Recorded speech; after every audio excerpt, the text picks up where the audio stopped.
Oh, we don't want that. Oh, no, what is want that? Oh, there we go.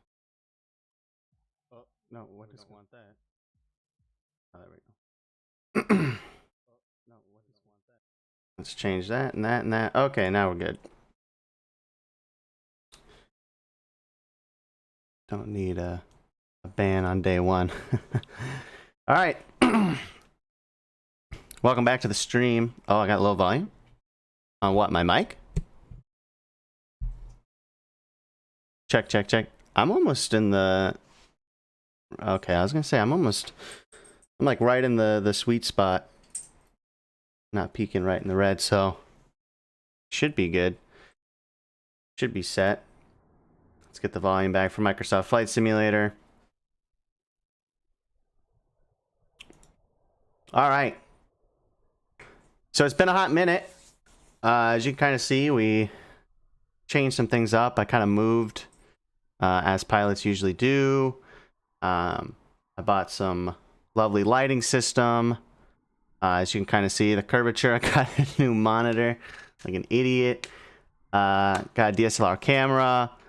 Pretty much all, well, I paid for, but all provided by Bravo Esports there in chat. So hit up Bravo Esports if you're looking to play some Super Smash. But today we're doing some flight stuff. So I kind of already got everything set up. We're going from DFW to Jacksonville.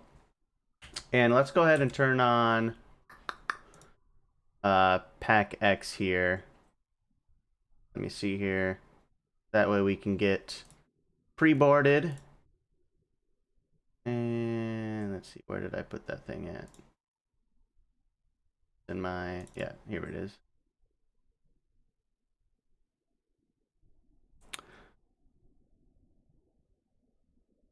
There we go.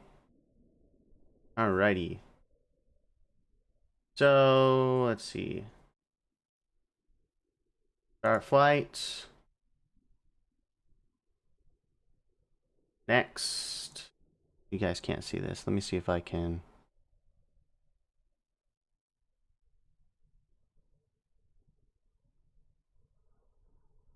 Oh, let me see if I can turn that. There you go. Now you can see it. Alright, so we're going from DFW to Jacksonville. We're going as American Airlines up to 39,000. Flight time today. Look at that.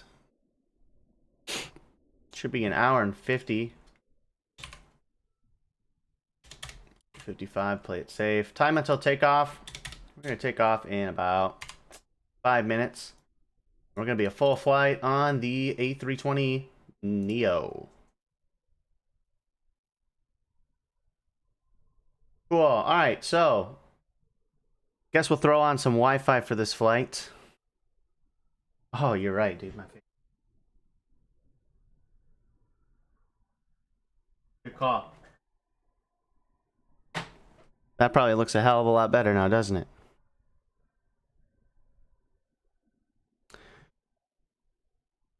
All right, so Wi-Fi. We're gonna put on some boarding music, and we got some copyright-free music here. And then we'll put on our safety brief video and no in-flight entertainment. You all can sit back there and do nothing. But we will serve snacks and we will serve meals for first class only. You guys are unable to connect to your simulator. Oh. Turn on FS. UIPC. Let's see.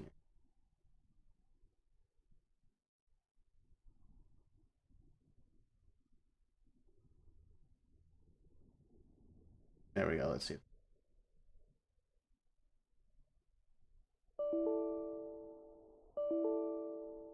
Come on.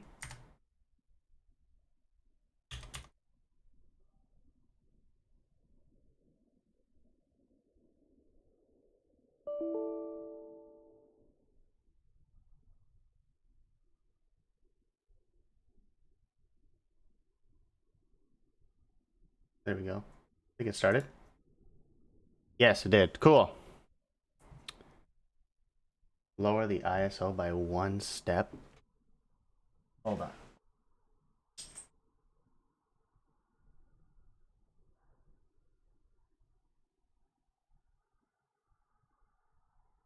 All right.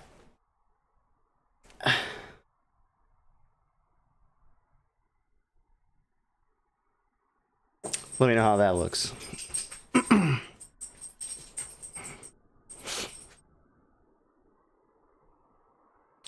For the time being, let us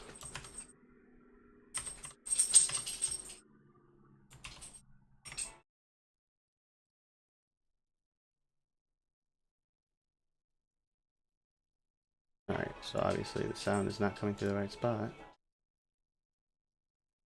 There we go. Perfect. There we go. I'm gonna turn down crew boarding music just a little bit.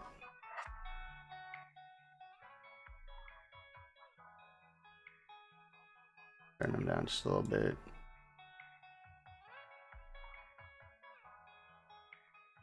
All right. First things first, I don't fly anywhere until I get my Biscoff cookies. So let's go hit up the flight attendant. And I need a snack. Not a problem. Cool. All right. Shift 9 out of this one. Let's go ahead and get everything turned on here. Battery's coming on. APU's coming on. And the pumps, that's fine. Let's get the nav and logo, and we won't turn the beacons on yet. Go ahead and turn the seatbelt sign on, as well as the no smoking sign. And we'll go ahead and turn on the navs. Let that kind of come up for a second. But this is the modded A320. So this isn't the default one. This is the one that that was made. And I'm liking it. It's pretty good. Definitely better than the default one. That is for sure. We're playing online though, so we got a few people flying around. Big Daddy Fire. And we've got live weather turned on as well. Let's go ahead and connect. Oops. Wrong one. Ground services, and let us... Sure. Alright, let's request baggage. DFW ground, AAL-30-134-112 could you please send the baggage? AAL-30-134-112 baggage is on the way. Alright, and then we'll request the jetway. I don't know what's with the 1123. But either way... Alright, now they're going to connect the jet bridge. So people can start boarding. Doors are opening. And we're in. Sweet. There's the baggage cart. Nice. And back to our lovely in-flight boarding sound. Alright, so if we take a look at flight status, boarding, you can see everyone's starting to board right now. We can kind of click on them. So Amelia Grant, female, she's traveling for business. She's not very hungry. Maybe a little tired. Oh, she is tired. Yeah. Click. Yep. Oh, somewhat tired. Not thirsty, content, 37 years old. So I can pretty much go through the whole list of people. 12 years old. Not an adult. Okay. Interesting. 54 years old. Oh, okay. I thought I was going to say not an adult, but not on the aircraft. There's a full list. And these people are taking forever to load. So how about we hit up the expedite boarding. We'll see what we can do. No promises. We'll see what we can do. Well, in the meantime, we have to set up everything else. Let's go ahead and get rid of the menu.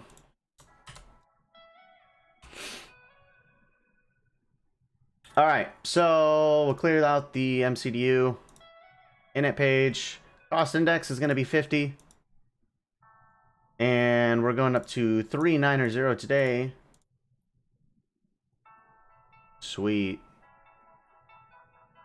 Okay, so we need to look at how much fuel and payload we need to bring. So let us... I need request fuel supply.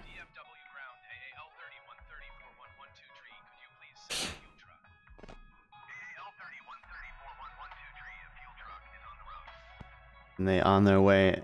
And this is a COVID safe flight, so please make sure everyone is wearing their masks.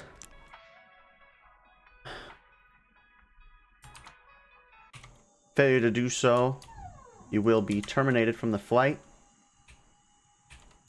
And you can fly on Spirit. I'm sure they don't give a shit. But we're American today, so I care. This is a COVID safe zone. Alright, where's the fuel truck?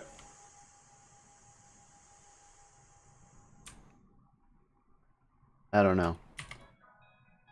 Either way, let's pull up our weight and balance here.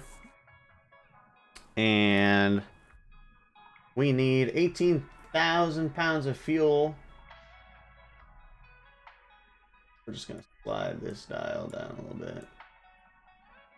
Yeah, we'll go about 40%. And then, oops. Let us, I'll pull this over so you can actually see it. Alright, pull down the manifest here. Payload, oh, it's not passengers, 166. I put it on full, it's fine. Fuel 17.9, we put 18 in there. 0 for 134.7, payload 38,000. So we'll go ahead and set up for 38,000 on the payload.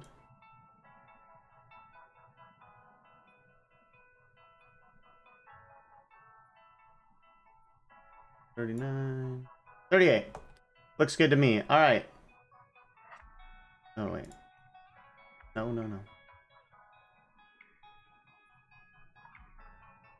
Okay, there we go. Sweet. That's set. Now, I haven't worked with this one too often, so I'm just trying to get this boarding process complete.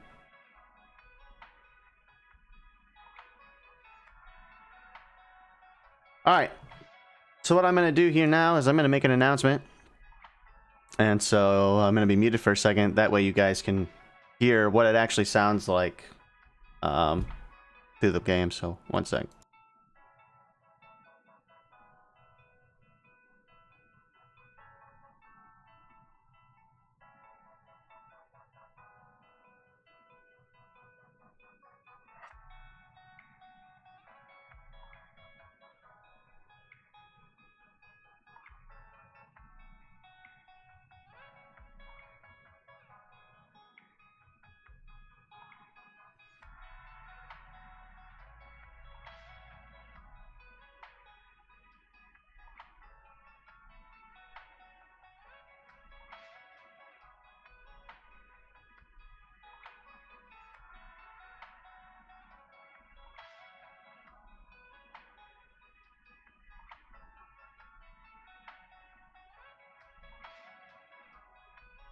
All right, so take a listen to that here. It should be... Oh, it's still listening.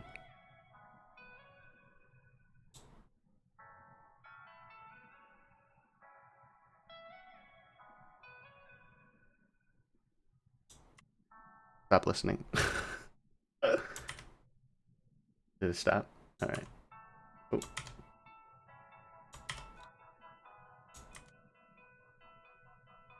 I don't know why it's still listening.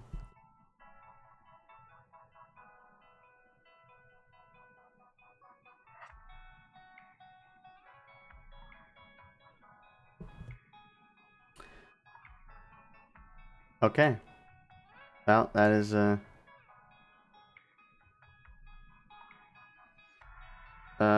wait, let's see if we can do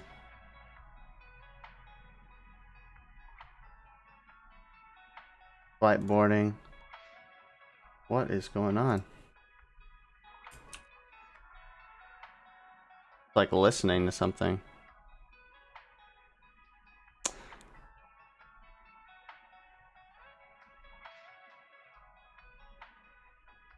Okay, we are ahead of schedule.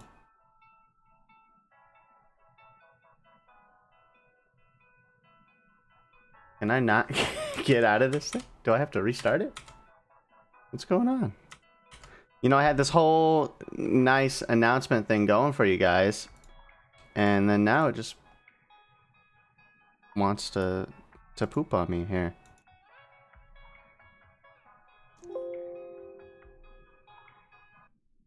Okay, so we'll just close it, and then I'll just reopen it and see if that does anything for us. That kind of sucked, though. Talk about things working right. It worked perfectly fine the other day, and then now it just doesn't want to work. It's just great.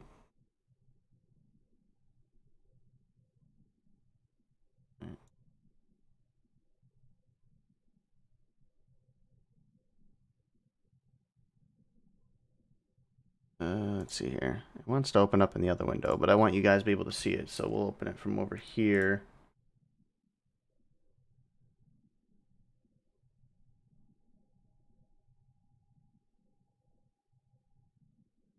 There we go.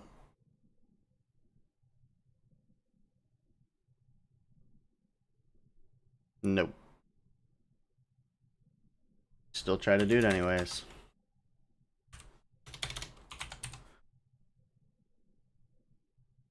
You know, I try to have all this stuff set up prior, and it just never seems to work out. Go 2 minutes.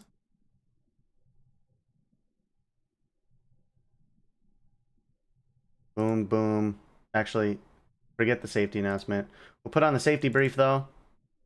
And for that mix-up, nah, fuck them. They don't need in-flight entertainment.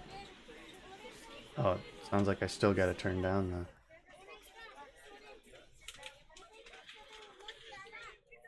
boarding ambient voices. Sounds like a bunch of kids boarding the flight.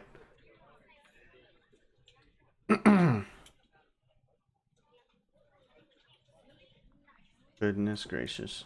Alright. Let's go and expedite. See what we can do. No promises. And let's make a public announcement.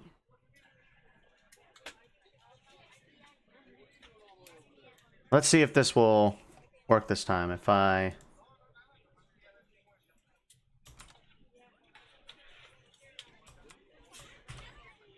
From the flight deck, this is Landon.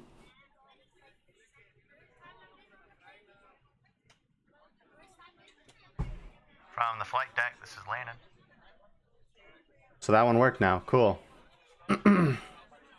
Let's try it one more time here.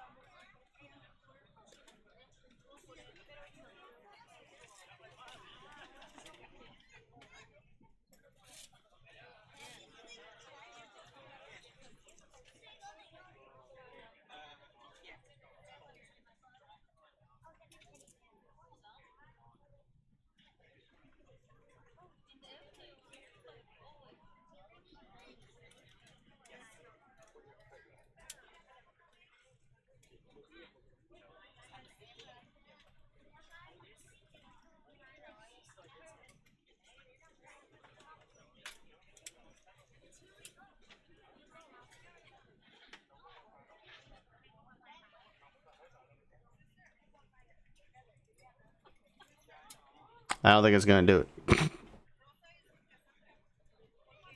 I think it's still gonna be not Gucci about it. I took it! From the flight deck, this is your captain speaking. Be departing here very shortly over to Jacksonville. Cruising altitude today will be 39,000 feet. Winds calm. Should be getting into Jacksonville on time today for an early arrival. Sky clear. We've got one of the best. Please wear your mask as we are in the middle of a pandemic. I want to thank you today for flying with American. We'll be taking off shortly. If there's anything that we could do for you today to make your flight more enjoyable, please do not hesitate to ask. Once again, from the flight deck. Alright, so it actually worked that time. Pain in the butt, but hey, we got it. We got it going. All right. Formatting error. There we go. No, clear. Stop.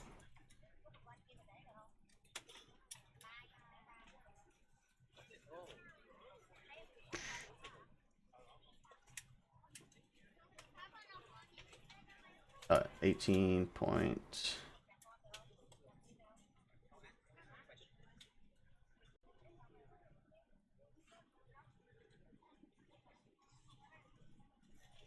I think that's asking for, I can't remember if that's gallons. Not. I think it is. I think that's actually asking for gallons.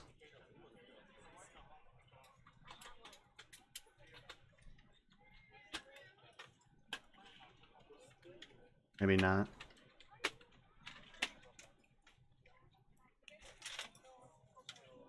Honestly, I can't remember that one or not. But it's fine, because we have enough fuel anyways.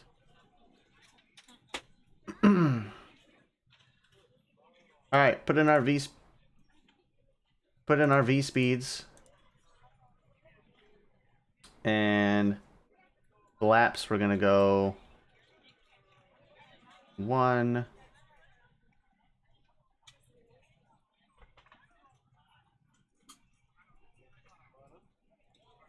Fine. Q&A. So we're just gonna put the standard in there.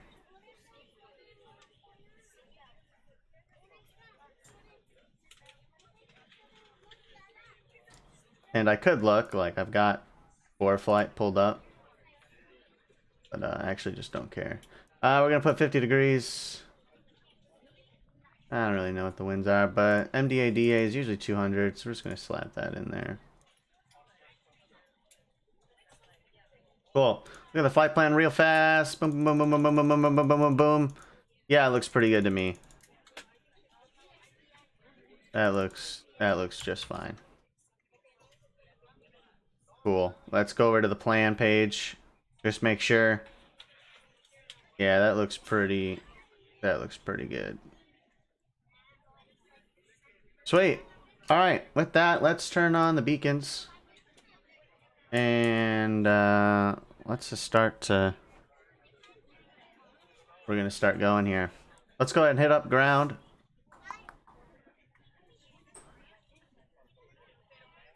And request jetway disconnect.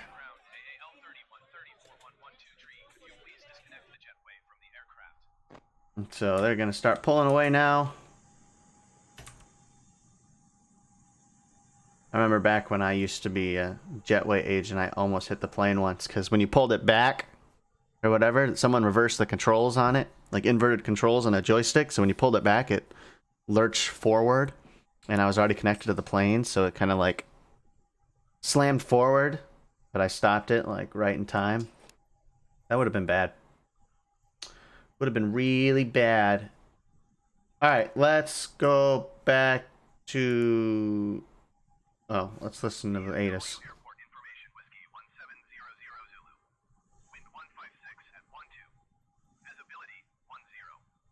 Okay, so we got the ATIS. Alright, let's go back to the ground. I would like to... Uh-oh. Why can't I do it?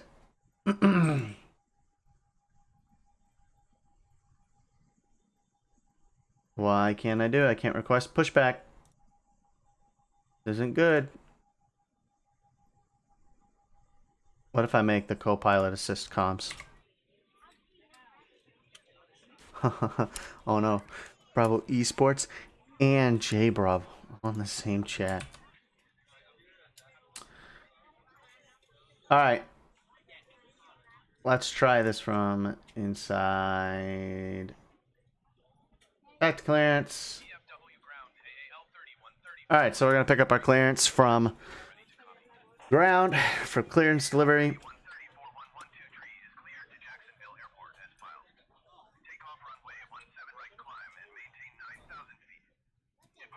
Alright, 9,000 and squawking 3062. Boop.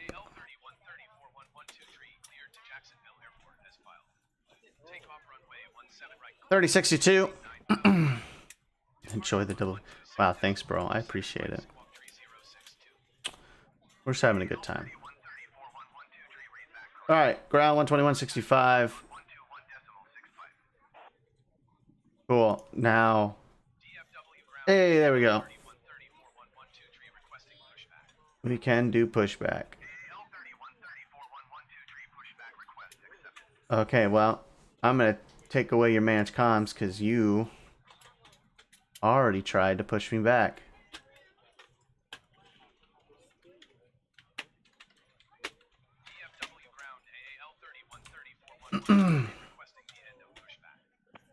All right, buddy. See you later.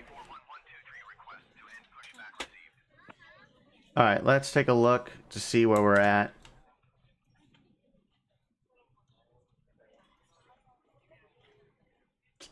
Well, man, this... I have never been on a flight where the boarding time actually takes this long. Is there a way that I can make that go by super fast? Boarding time instant. We are ready to go when you are.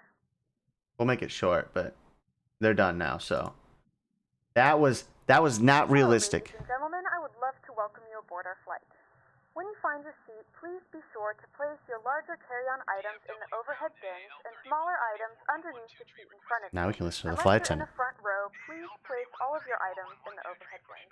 If you have any trouble finding a location for your carry-on items, please let a flight attendant know and we would be happy to assist you. After you put your carry-on items in the overhead bin and it is full, make sure you close it as a courtesy to other passengers. Also, be sure that the aisle is clear and sit down so that way other passengers can get by you. If you are seated in an emergency exit row, please review the exit seating responsibilities in the safety card provided for you. Please make sure that you are able and willing to perform these actions. If you're not, please let a flight attendant know so that way you can be reseated. You are free to use your portable electronic devices during the boarding process. We ask that larger electronic devices are stowed once we depart from the gate. Let the flight attendant do her announcement there.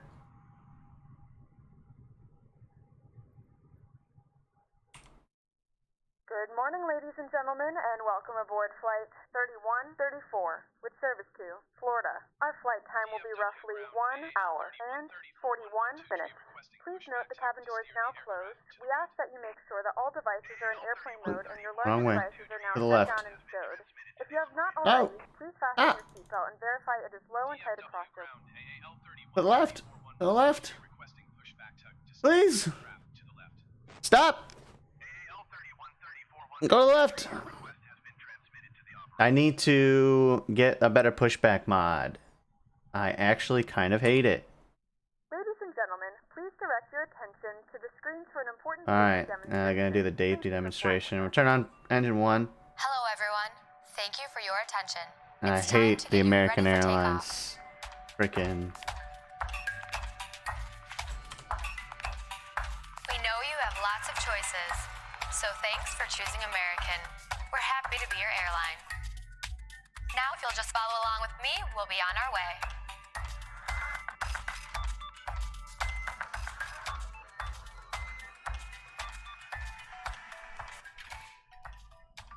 Welcome aboard. Turn that Before down we just a depart, little here bit. are some important safety instructions. Whoa, whoa, whoa, we gotta stop that pushback. Shit, I'm about to do the whole loop. We're good. Pull the strap to tighten. To open, simply lift on the top of the buckle. And remember, seatbelts should be fastened whenever you're seated, just in case of unexpected turbulence. To get us on our way, make sure your seat is up, all electronic devices are put away, and your tray table is stowed. If you have a carry-on, push it all the way under the seat in front of you. If it won't fit, place it in the overhead bin. If you have a handheld device, please switch it to airplane mode now. You'll find our full electronic device policy in the back of your American Way. U.S. law prohibits smoking, including electronic cigarettes, at any time. Alright, let's get the engine started up here. Destroying smoke And if we come, I'm starting the right one, yep. Gonna have to listen to that safety announcement. Pay close attention, and before you know it, we'll be off. I used to have to listen to this every single flight. At one point, I'm pretty sure I had it memorized. Exits on this airplane are clearly. 1341123, please acknowledge. Oops. It may be behind you. I'll acknowledge. Acknowledge. All exits have evacuation slides to use in an emergency. When And directed to we'll let exit, him jump control onto the comms slide and now. move away from the airplane. We know you have many. There we go. Some Alright. slides may Turn also engine be one on. used as a raft, except those over the wings. Hey, You'll find the remember, exact your location seat on your safety may be card. used for a flotation device. This aircraft is designed with escape lighting on or near the floor. A sign will indicate you have reached your exit. Alright, let's go ahead and put flaps In the event down. of an evacuation, Go escape one. path lighting will appear. Arm the Follow lights until spoilers. you've reached your exit. Leave all Parking carry-ons brake behind. on. Just head quickly and safely to the nearest exit, and don't forget, it may be behind you. It may be behind you. Now, if the airplane loses pressure, oxygen masks will drop automatically. While remaining seated with your seatbelt fastened, pull down on the mask to extend the tubing. The yellow cup goes over your nose and mouth like so, then slip the band over your head to secure the mask to your face. The band adjusts automatically. Take a look at our... Start the flow of oxygen. And remember to always put your own mask on first before Look at all helping these others. people. There's our flight attendant walking around. Life vests are located either under There should or be next to definitely your like seat. 2 or Turn 3 the for vest this on the tab or plane. compartment handle to break the Usually like seal. 3 To or help 4 locating them, see your for an safety card. A320. Remove the vest from the package like this. Everyone upset. Well, what do you want me to do? How can I make this better for you? That's because you're sitting by the porta potty seats. That's why you're first class. You should be happy though. I don't know. You know they got the those bulkhead seats, so they're probably not very happy. All right, I think we're ready. Let's start moving. Your seat cushion may be used as a flotation device. Straps found on the opposite side. The crew will now be coming around to do a final cabin check. After takeoff, we'll be back with more information. And if you need anything, don't hesitate to ask. Do not As always, hesitate we're to here make your ask. flight great. 'Cause great is what we're going for. Wow. You know, what I really hope for is when I'm in the airlines and I'm sitting in the flight deck, I pray to God every night that I can't hear this from the cockpit. And I don't think I will. I bet I'll probably slightly hear it. Not as loudly as I hear it here. You know, just because we have actual headphones on and listening to other things. So, but still, that... I get nightmares about that. Imagine doing 3-4 flights a day and having to hear that 3-minute long safety demonstration.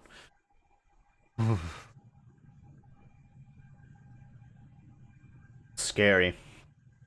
All right. Cruising along.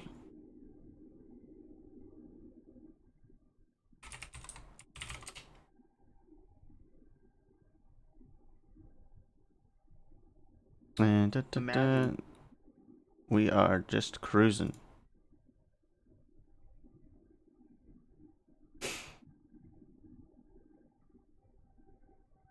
Once we get up to the runway here, we'll turn on all the rest of our lights here. And then we will jump ship. We'll get out of here.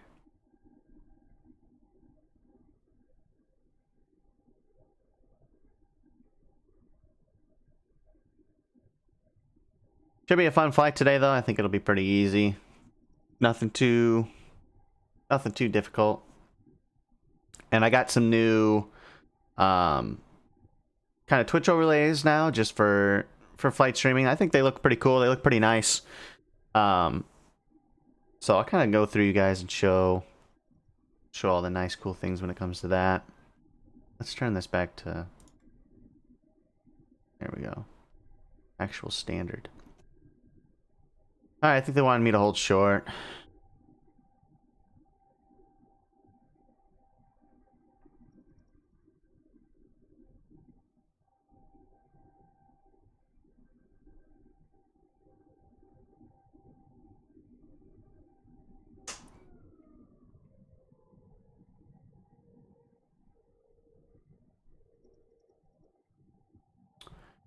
There we go.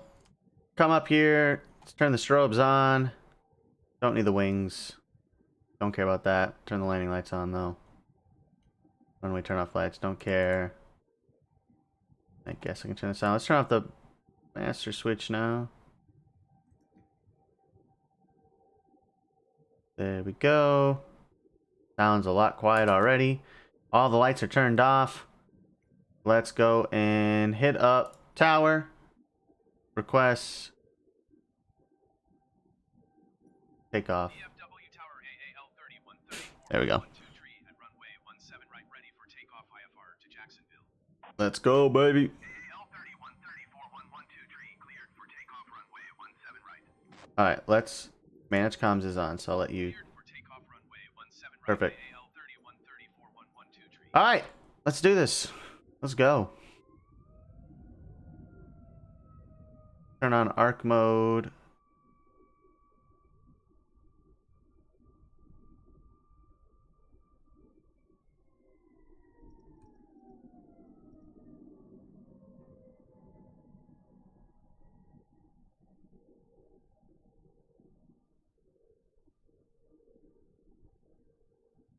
Alright.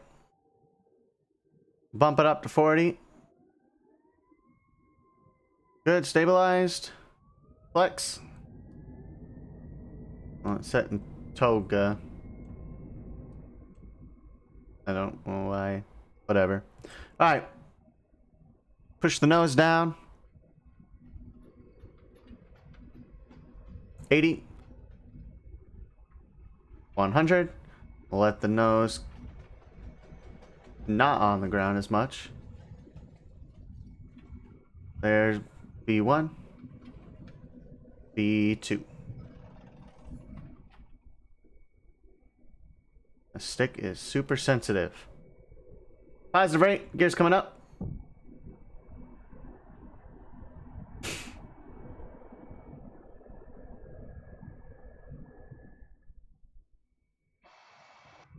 AAL 3134 123 contact regional departure on 126.475.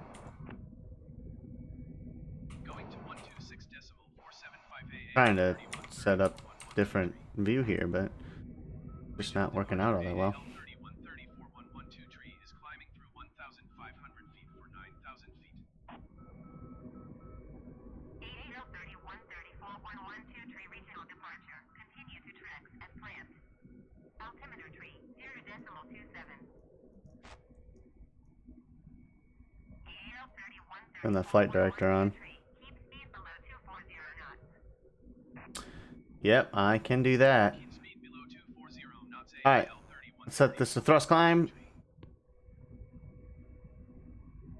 AAL 3134 123 reset transponder. Squawk tree 062.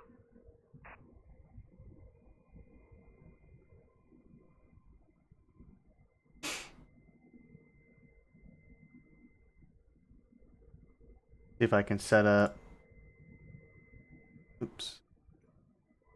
Camera view. I was hoping to get. AAL 3134 123 your transponder appears inoperative. For malfunctioning, reset squawk tree 062.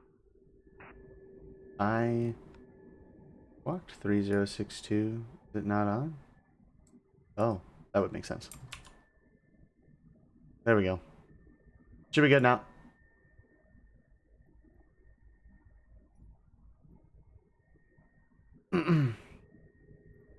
I was hoping to set up.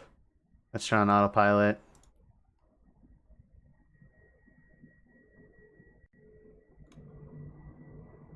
Flaps can come up. This is not a very good departure, but you know, hey, what are you gonna do?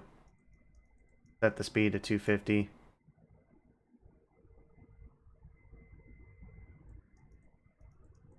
Oh, stop, stop, stop, stop. Why is it doing that? Stop. Stop, stop, stop, stop, stop. What are you doing? Goodness gracious. It was doing that on its own. Well, we already busted that. Busted the speed thing. Whatever, we're gonna go engage manage speed mode. 3134 Like, it's kind of sucks. It's really annoying, but whatever, man. Go to 12.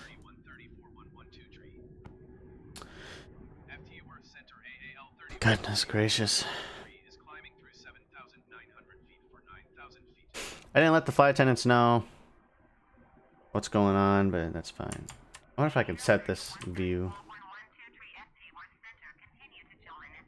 Yeah, there we go. It's a good looking view. I'm respecting it.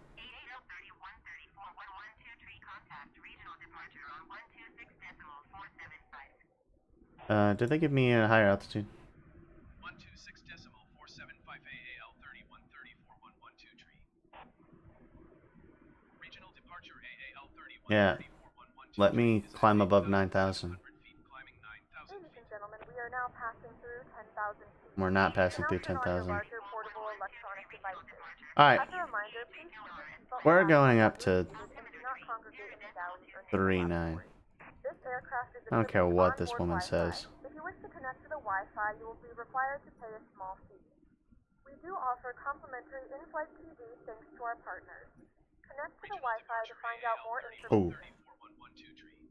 Request flight level 470. No. AAL 3134.112 tree descend and maintain 9,000 feet. Expect flight level 470. You know, Descend and maintain 9,000 feet. Expect flight level 470 AAL 3134.112 tree. oh wait, let's go back. I don't play around with this ATC too much, so. Regional departure AAL Alright. 3134.112 tree. Let's just do 370, I guess. That's fine. AAL 3134.112 tree descend and maintain 9,000 feet. Expect flight level. And then we will let flight attendants know we're above 10,000. Expect flight level 370 AAL 3134.112 tree. And we'll just keep climbing.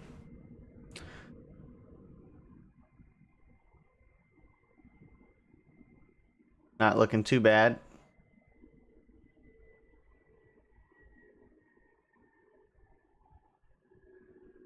I think we were just flying over DFW there.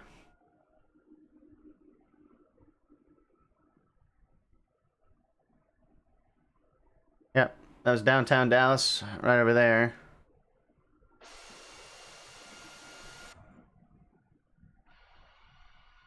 See if we can go back, take another glance. Yep, there it is. Downtown DFW. Don't look at it though, the photogrammetry hasn't really loaded. Okay, well, this is kind of being frustrating, so I'm just gonna go 3,000. 3134.112 tree. Please expedite your descent to 9,000 feet. Well, no. AAL 3134.112 tree contact SC1 center. It's so dumb. 2.85. Center would never have you hang out this low for this long. Let me climb to 370. AAL 3134.112 tree FD Worth Center continue to DHHLR. Alright, altimeter is 3026. So let's go ahead and actually set that. Oh, yeah, see, it's got this bug where you like click it and it wants to just keep going. See, like that. Alright, no clicking. Scroll only. Oh, my goodness. Just don't know what to do. Alright, so now that we're above 10,000, the landing lights can come off. Stay, stay, stay, stay, stay. Everything else can stay. Oh, you know what? Probably need some heat. Get some heat up in this. AAL 3134.112 tree, please expedite your descent to 9,000 feet. No. Alright. I'm tired of him already. Cancel. We'll do this on our own.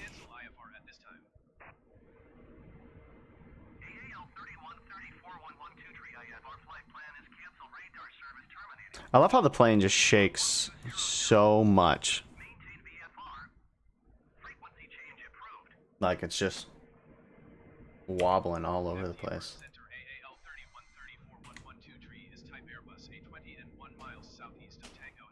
Wait. Okay, we can do fly following. I thought the first officer was about to pick up a clearance. Let's see if he automatically changes it.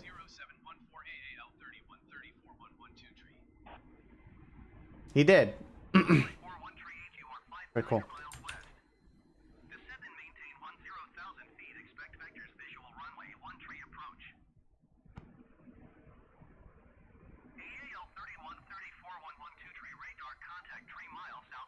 They got us.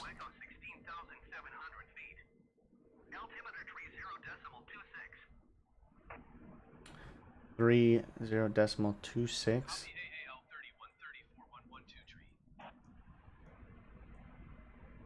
Well, we're about to go above anyway, so we're about to just switch it to standard, so. Alright, let's disarm the spoilers. Seatbelts are on. What? Windshield?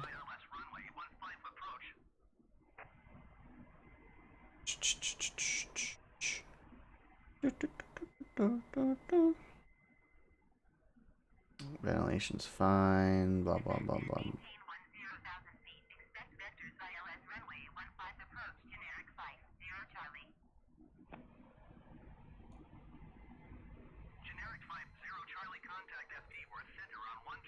I don't know what WS windshield. I don't know, to be honest. Let's go over to here. Set to map 1.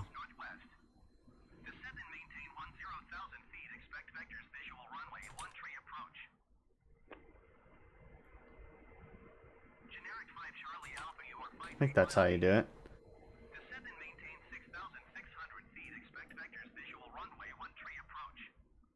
Can't remember how that goes. Well, we didn't get as many. Erica says she misses your little retarded voice. That's great. That's nice.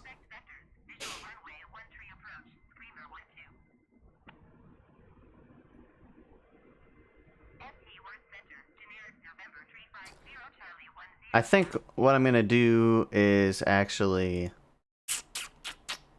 I think I remember doing this. ATC voices off. I just don't want to hear it. Maybe they'll shut up now. There we go. I don't hear. I don't hear nothing.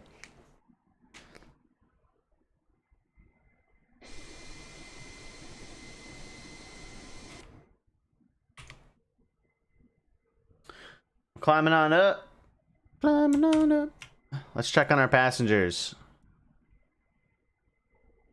Okay. Maybe she's serving drinks? No, never mind. Can I request her? Flight attendant request.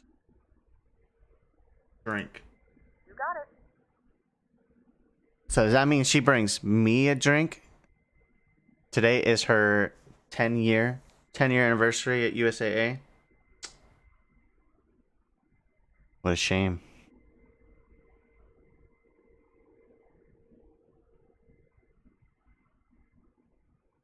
For those of you in the chat, USAA out of Texas was the flight school that I was instructing at. Pretty good flight school. Erica was pretty cool. I think she was the only management, upper management, that actually knew what she was doing or talking about. Everyone else was just not the brightest. And with COVID and everything, you know, everything's just tough right now in the airline industry in general, you know, so especially if you want to go and flight train, I think flight training right now is super smart to get into. And for most people, you know, you might look at the airline industry now and think this is terrible. Like pilots, you know, 10 years of service are getting laid off. But statistically, if you look at the next 5 years, you know, within the next 5 years already, we were already going to have a pilot shortage with how many people retiring, you know. And now with COVID, they already made those people that were going to retire, they had to retire early, you know. So instead of stretching this span out to 5 years, it all happened within one, you know. So although the demand for pilots is really low right now, the second that COVID goes away and everyone starts traveling again, and you know that people are going to start traveling, you know, once they're told that, like, hey, you're free to go to other countries now, you're free to go and do things, people are going to be like, perfect, that's what I'm going to go do.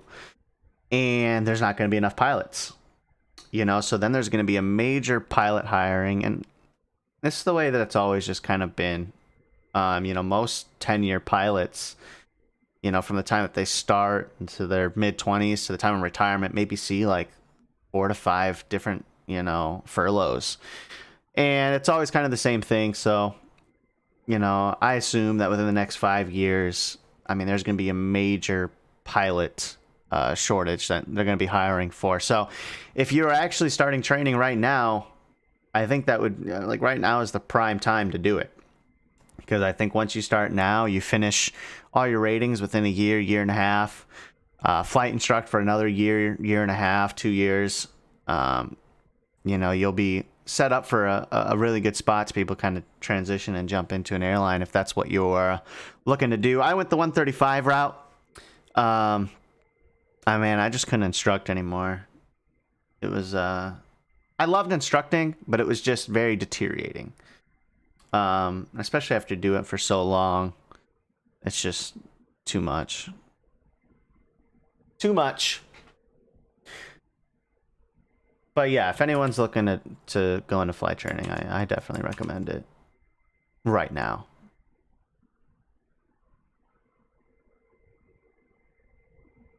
Just take the plunge.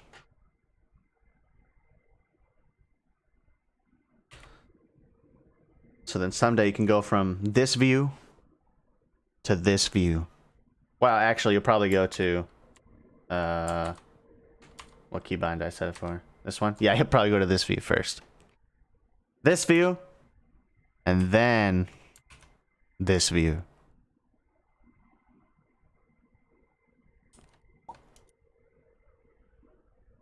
And then if you get really good, you'll sit in this view,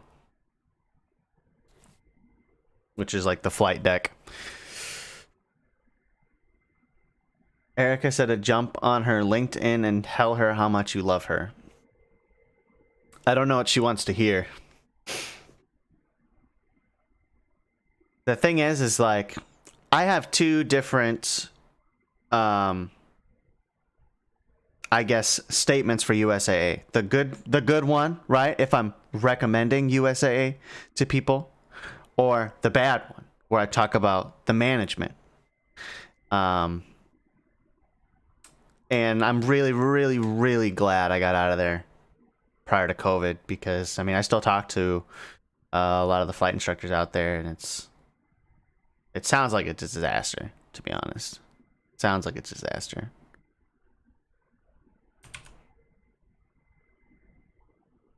I could just, you know, I'm very spoken when it comes to things they're happening out there, and man, I just could never. I always had to say something. So, yes, save us. You need a lot more than saving. You need to say 5 Hail Marys and 10 Our Fathers for those sins to be forgiven. What they need to do is not make it a family business. They need to put people in there that actually know what they're talking about. You need to get Scott Sykes out of office. And Scott Sykes was like the, I can't remember his position. He was like the main dude. At this point, he kept getting promotions that he shouldn't have been getting promotions on. But he's essentially running everything. But he didn't really know what he was talking about. And, I mean, I don't even know what he went to college for. He went to college for Japanese. You know, I don't even... So if you look at his business card, you know, it's got his name on one side and the other side, it's all in Japanese. And I never understood what the point of that was. Why do you need to have a business card and the back of it be in Japanese? I'll never know. But yeah, I might actually be moving back to Denton for Encore. I don't know if you guys ever see the Encore Metroliners that are out there in the Denton area. There's a Metroliner position opening up, and I might take that. So, might be Denton based. Bring the girlfriend back to Texas because it's starting to snow here already, and I can tell she's not liking that. All right, gonna right turn out, and we are just about at cruise.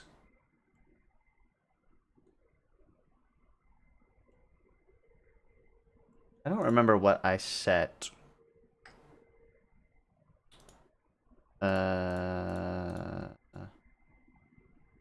Wonder if I can set this to like change the cruise. Oops, wrong button.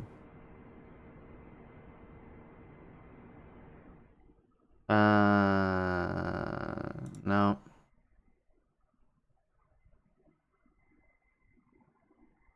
Yes, flight status were in the climb. But what if I were to change my cruising altitude?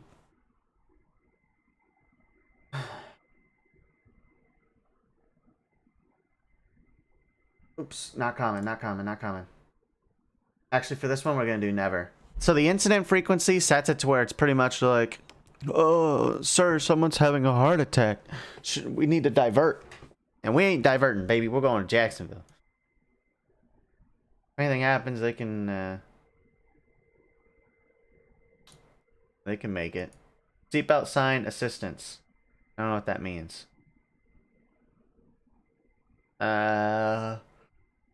Export data to file, blah, blah, blah. Enable Discord rich presence. I don't know what that is either. Well, we're coming up to cruise now. Oh, no, 37.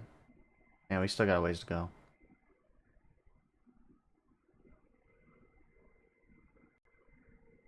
Let's go over to the gist. Nice, right?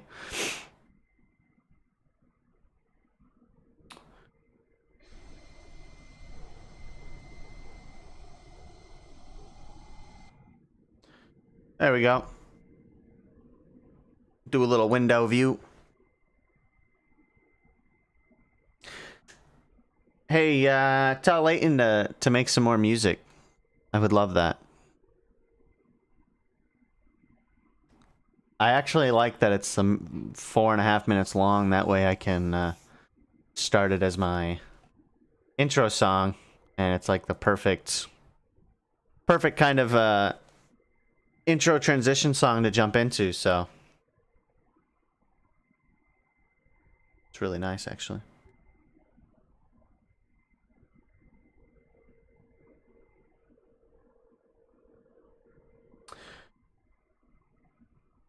But yeah, I got some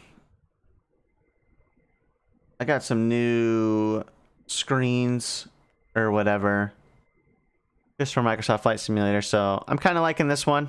It's like a little chatting one, or just chatting, but still have the plane pulled up.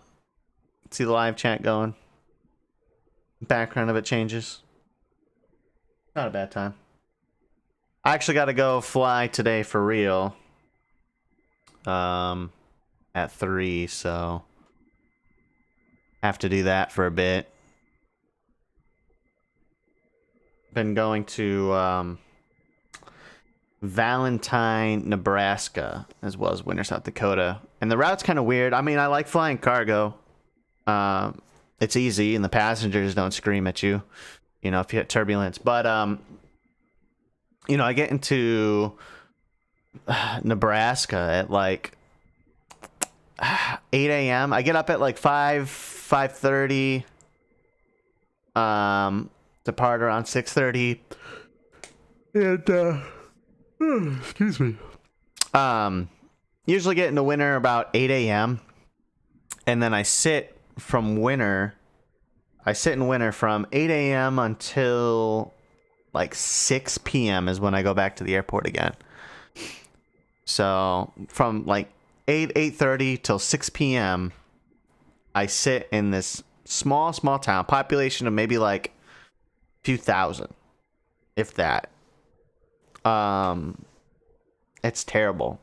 I was actually thinking of, because I have backup like microphone, camera, and I have my other 27-inch monitor with another computer, the 1080 out in winter. And I was like, oh, you know, I can stream on that when I sit there all day and do nothing.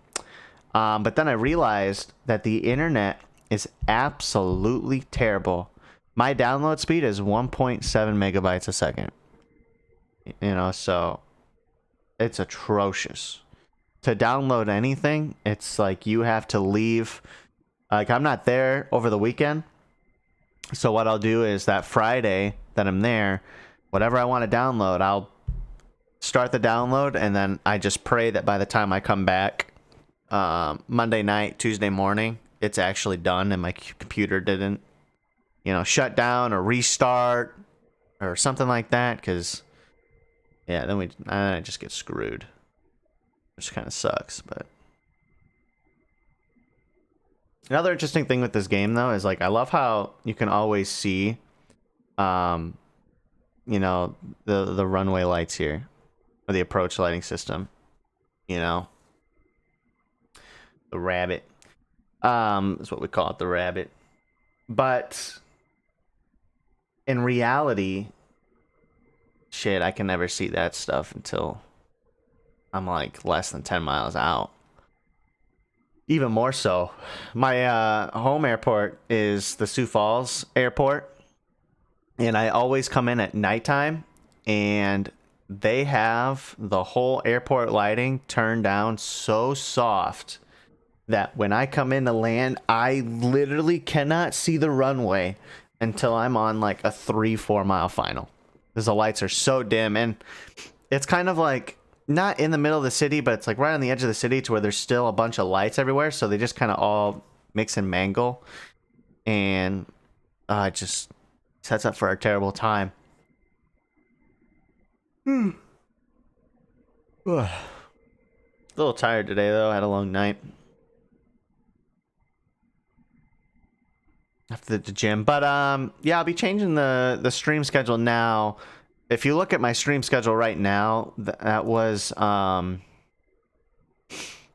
the one that I did when I was based somewhere else. So I just moved to this route. And right now, previously I was doing this Aberdeen route, so I would essentially be gone, and I would come to Aberdeen, and I actually bought an apartment in Aberdeen. And so I would be in Aberdeen from 8 a.m. until 6 p.m. But that was my home. Oh, we can see another plane there. That's live traffic. That's live traffic right there. And so it had my computer, so I could essentially stream from 8 a.m. until 6 p.m. and then I would just go to Sioux Falls, stay the night, and then, you know, be good. But I think, yeah, my stream schedule right now, so it shows like Monday, Wednesday, Saturday, Sunday, but Monday, Wednesday is like 8 a.m., Saturday 4 p.m., and Sunday 4 p.m. I plan on keeping the Saturday and Sunday one, but I am going to change the Monday and Wednesday one. And I think, yeah, I'm going to have it set to Yeah, Monday's probably gonna be like 9 o'clock. But then Wednesday, I'm gonna try to do it, but when I get back in from flying overnight, I'm going to attempt to actually stream at like that 9 o'clock is my goal. We'll kind of see how it goes though. And you know, might just be terrible, it might be great. Who knows? But I'm gonna make an attempt. Make an attempt to do it. Let's check out the rest of the screens here. What's this extra? The little plane flying in. Nothing. That looks great. I'll have to add something to the back of that one. There we go. Let's go back here. We are cruising now. Can I change? We are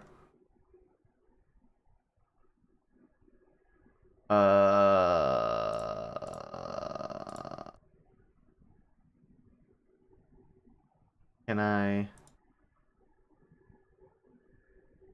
change the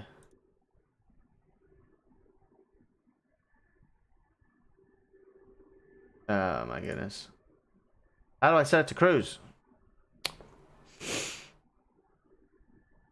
Is it gonna want me to climb up to 39? Let's just climb up to 39 because I want to see.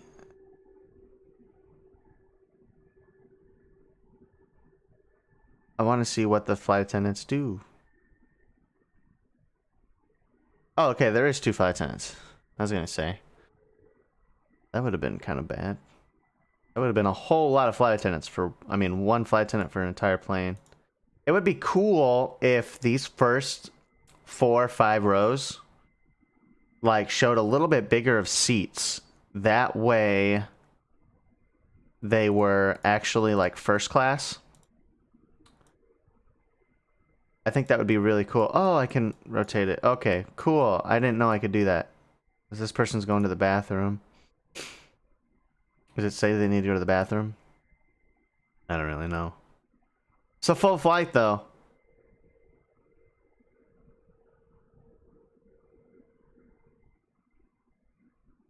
See, are they going to the bathroom? Or are they going? Yep. Boom.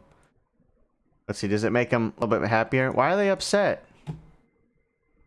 They're not hungry. They're not thirsty. They're only somewhat tired. And they're smiley face upset.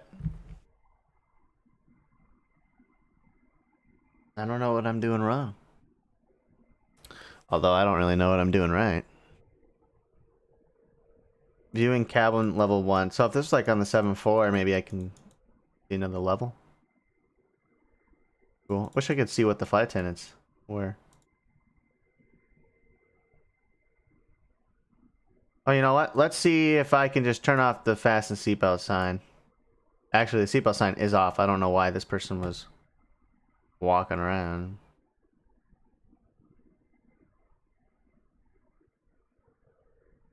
View records, no. Manage careers, no. Whatever. Whee! Lag.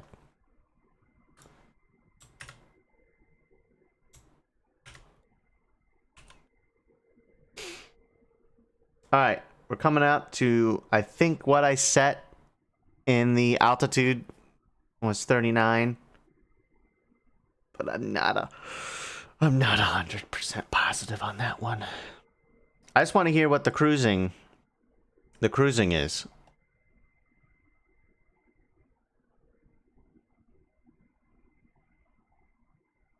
That's what I'm curious on. Let's set it back to the live screen. There we go. Looks better.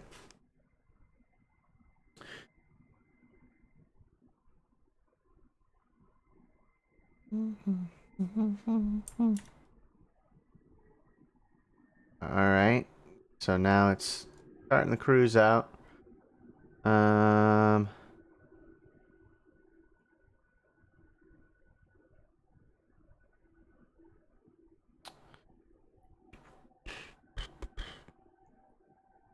Progress page. Trying to remember what all these buttons do again.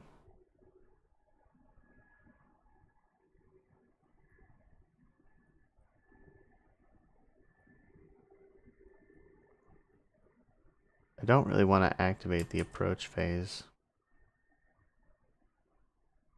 Actually, what approach did I have put in?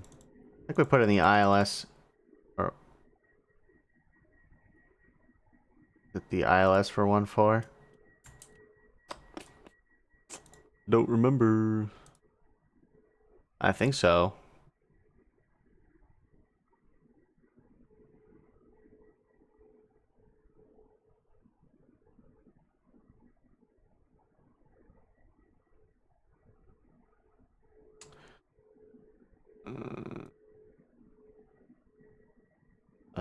Let's see, 1-4. I'm pretty sure I put in for 1-4.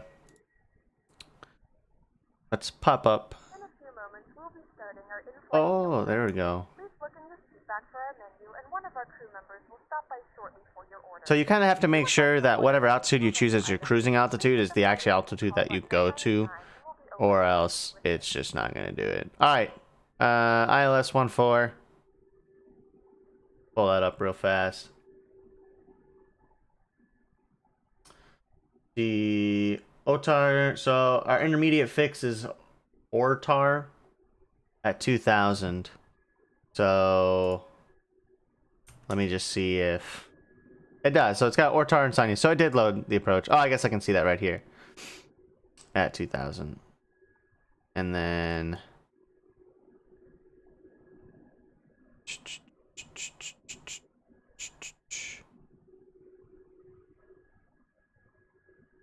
I gotta remember.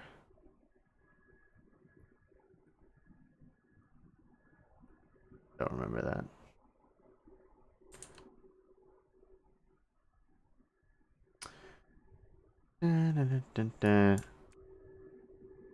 So yeah, that's pretty much already all loaded in.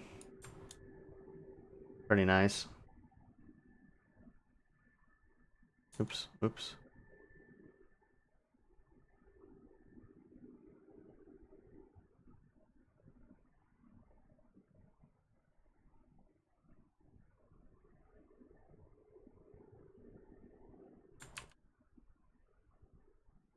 And they should be starting their serving lunch. Now everybody should be good. Should be someone hungry. Yeah, well, you're getting served. I think you can kind of see them. Oh, maybe she is. Because they're supposed to go aisle by aisle. This person's very hungry. Let's see if it changes. Kind of curious. Eating. Oh, that's nice. Yeah, so you can kind of see that she goes aisle by aisle and starts serving food. But technically, we start serving after reaching 10,000. Usually it's not right at cruise. But that's whatever, you know, that's me. It is what it is.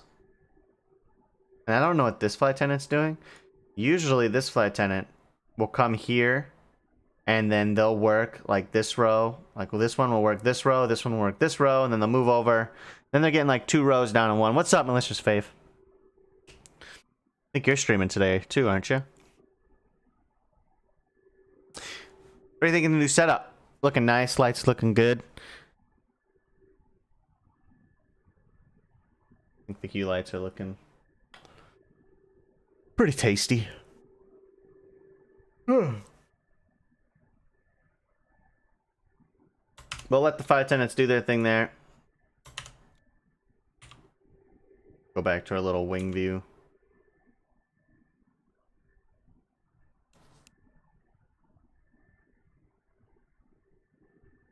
Let's see what the outside.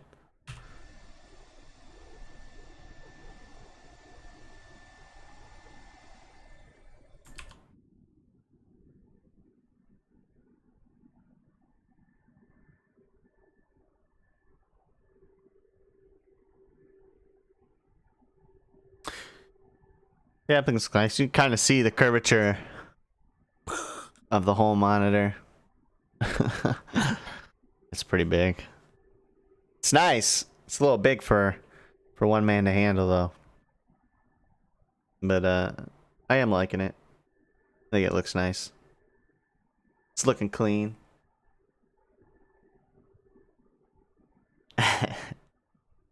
It is.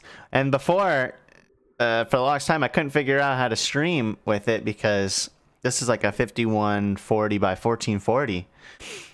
And so I would pop up Streamlabs and the whole thing would just stretch all the way out. And I couldn't fit it to screen. I tried to change the resolution on the game and I just couldn't do it. And so I had to turn on or whatever, it's like PDP on the monitor, and I had to split the monitor in half so I have 227 inches on each side. That way, so I'm playing the game on one side and then, so it's pretty much just I'm playing it on like a dual screen support system, but on one screen. It's interesting. It's not bad. It took a second to get used to it, but it's not terrible.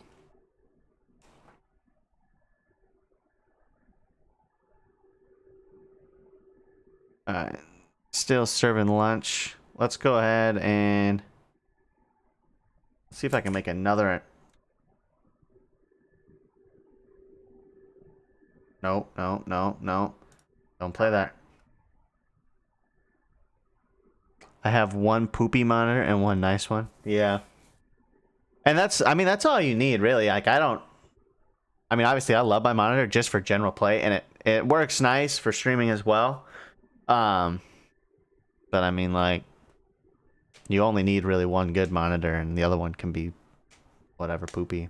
It's not meant to play games on. It's just meant to have panels pulled up or things pulled up to be able to quick access to it.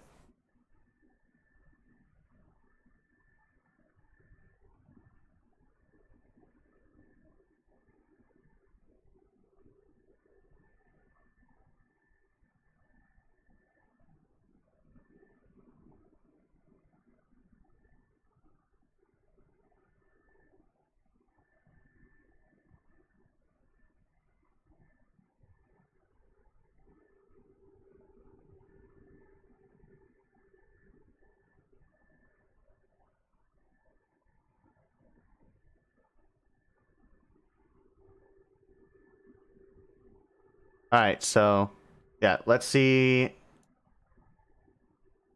I just want to do a public address type general.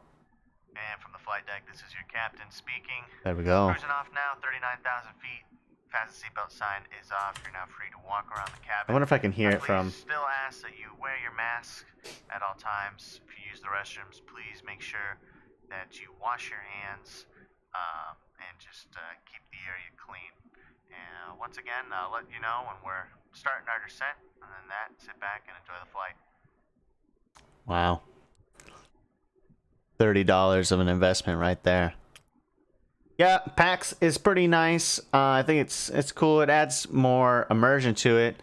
Fabian had you join earlier. I actually played the American Airlines safety announcement speech. So it's pretty cool. Johnny was here for that one.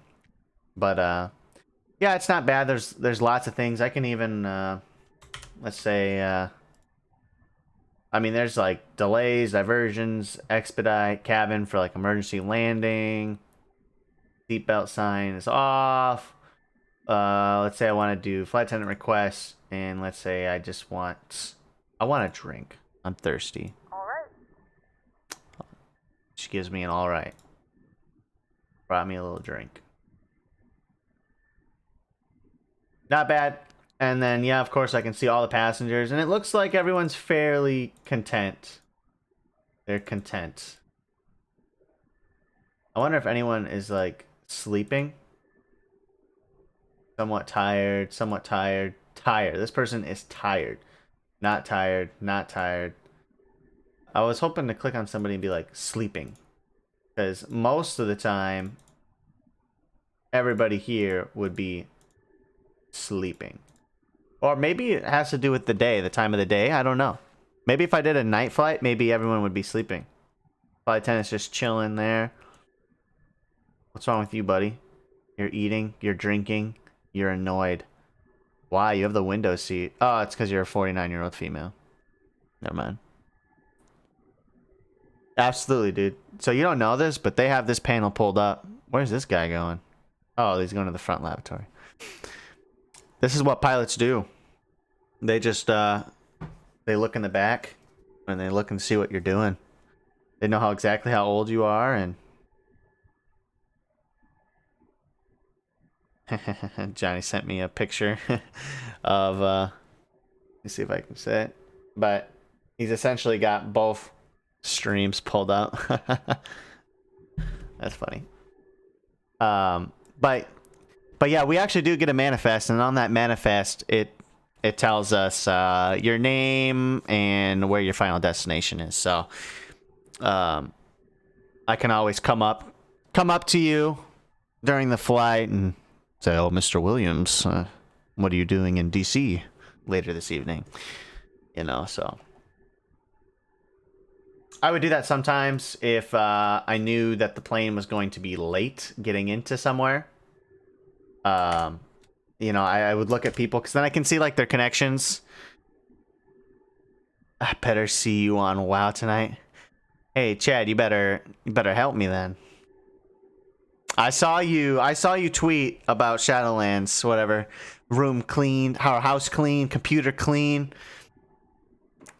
It's WoW time, but I don't know what I'm doing, Chad. I honestly don't. I have no idea what I'm doing. I got on before and I was doing some content or whatever, and I hit my 110.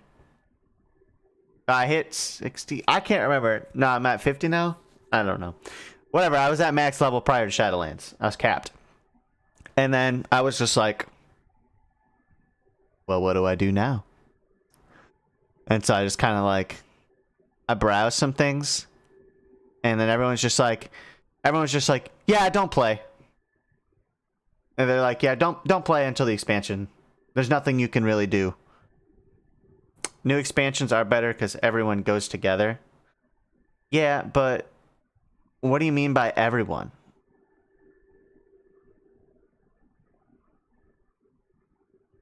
Like, what do you mean by everyone? Because if you're talking about like us, I already know, Chad, that you are going to be.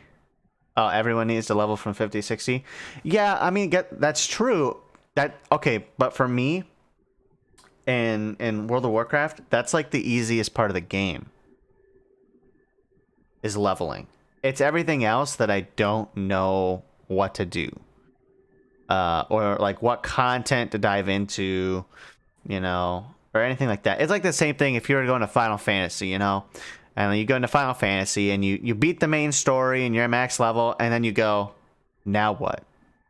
Right? Whereas like for me, like I know what content there is. Like I know the raids, the trials, doing the relic weapon, but with WoW, I don't know any of that stuff.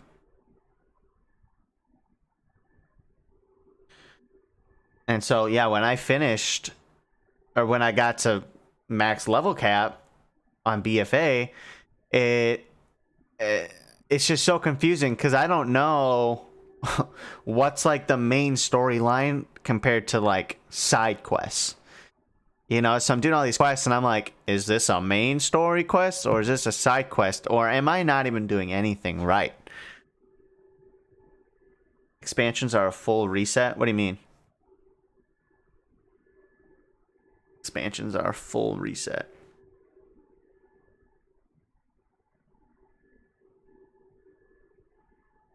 Bring up that approach later.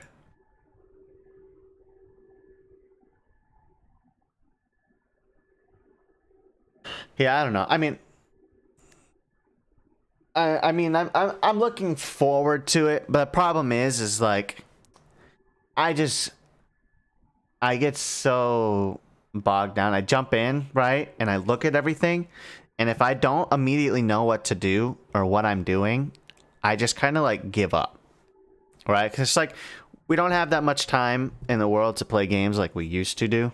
And so it's just like if I want to play something, I want to do it like right away. I want to get on, I want to know what I'm doing, and I want to accomplish a task. But with WoW, it's like I got to get on and I have to figure out what to do. And so everything of the best is irrelevant or past. Everything of the past is irrelevant. I would just need DL to guide everyone. DL. Yeah, well, I mean, like, that's why I wasn't going to play any more of BFA, because of the fact that all the, content prior to the new DLC was just going to be irrelevant. And so I was like, no point grinding unless, you're faving and you want to do cosmetic stuff. But other than that, I thought it was pointless. Peace, bro. Bring me some chips and queso.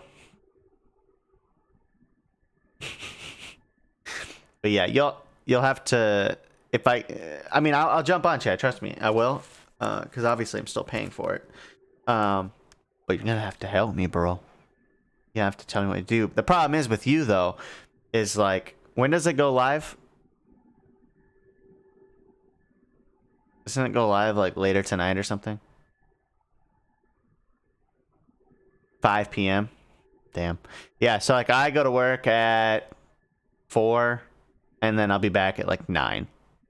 Right? And by that point already, like you're going to be almost like a day ahead of me just because you know what you're doing.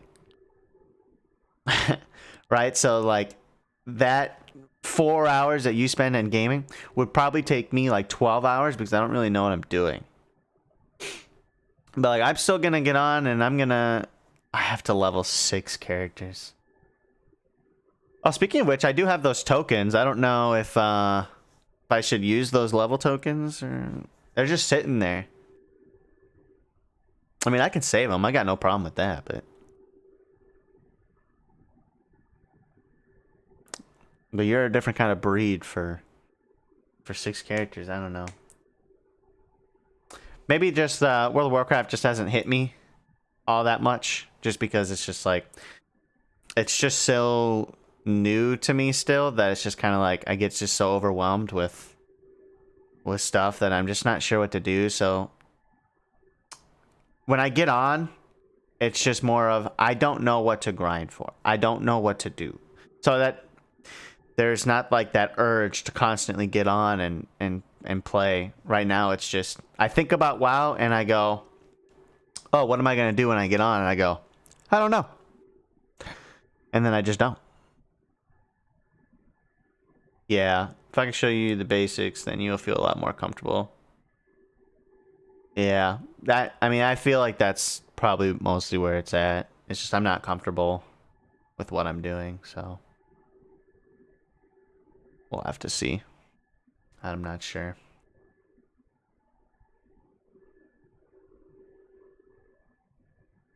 You could do a PL boost. You could PL boost a class if you want. You could do a PL boost. What's that? Paladin? Or player level boost? I don't know what PL boost is. I thought about maybe boosting my Demon Hunter, but then I was like, maybe I should just grind the last 20 levels on that one and boost another character instead. I'm thinking of maybe doing like magic or something. Mage? I don't know, man. I couldn't tell you, to be honest. I could not tell you. Let's look over some things here. I want to look at my fuel.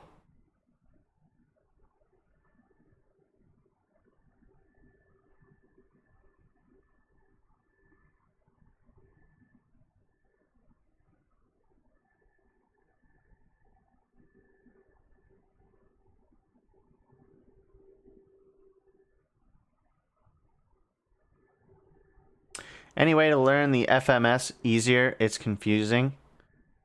It is confusing for most people. I would say, even for myself, when I first started out, the FMS MCDU is kind of daunting. Honestly, the best thing that you can kind of go through and do if you are doing it on Microsoft Flight Simulator is, one, you can either set up the FMS in prior to loading the flight, right? So if you pull up your actual your entire route, and like I use 4Flight. SkyVector I just use to pull up the plates, that way everyone can see it. But prior to me actually being a pilot and just trying to fly simulators, I would just watch YouTube videos, to be honest. I mean, that's the what you can do is, or you pull up different streamers or their YouTubes, and you go to the part where they're setting up the FMS and you watch them as they do it, and they kind of like talk their way through it onto what they're doing. You know, when they go through the init page, they're talking about the route level, then they're putting in their zero fuel. It's actually pretty easy. Cost index, you don't really need to set anything. You can put 50, 25, doesn't even matter. It's mostly just pulling up your fuel weight, your payload, and doing all your fuel calculations. And I mean, other than that, everything else is fine. The FMS gets a little bit messed up when you're trying to change things around, right? So if I were to go into KJAX here, and then, like, let's say I wanted to enable my alternate, or I wanted to change my arrival, right, and change my transition with my arrival, right? That's where it can start to get a little messed up. And then you have all these things all over the place. So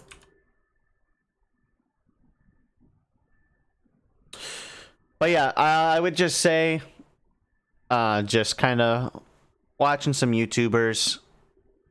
There's a lot of guides online, as well as how to step-by-step guide on setting up the FMS. But even if you don't want to set up the FMS and you just want to fly, you can still have the option to do that prior to actually plugging in and on the actual FMS. So whatever works for you. It's whatever gets the job done to where you can just enjoy flying. Don't bog yourself down, you know, not being able to do it. At some point, I just need to sit down and Discord with you and chat about it, but tell me where you're flying. Yeah, so we're actually flying to Jacksonville. So we're going from DFW to Jacksonville. I actually liked flying into Jacksonville. I remember the first time I flew into Jacksonville, I stepped off the plane, and I had my Ray-Bans on, and they instantly just went... Second I opened the door, they just... humidity just fogged them out. Pretty crazy, but the beaches are nice. Though Jacksonville, well, Florida, I think in general is just kind of crazy with COVID right now. But all right, I'll try that. I've experienced flying with Infinite Flight. I tried X-Plane, which has real buttons, so I had to deal with the FMS. Yep.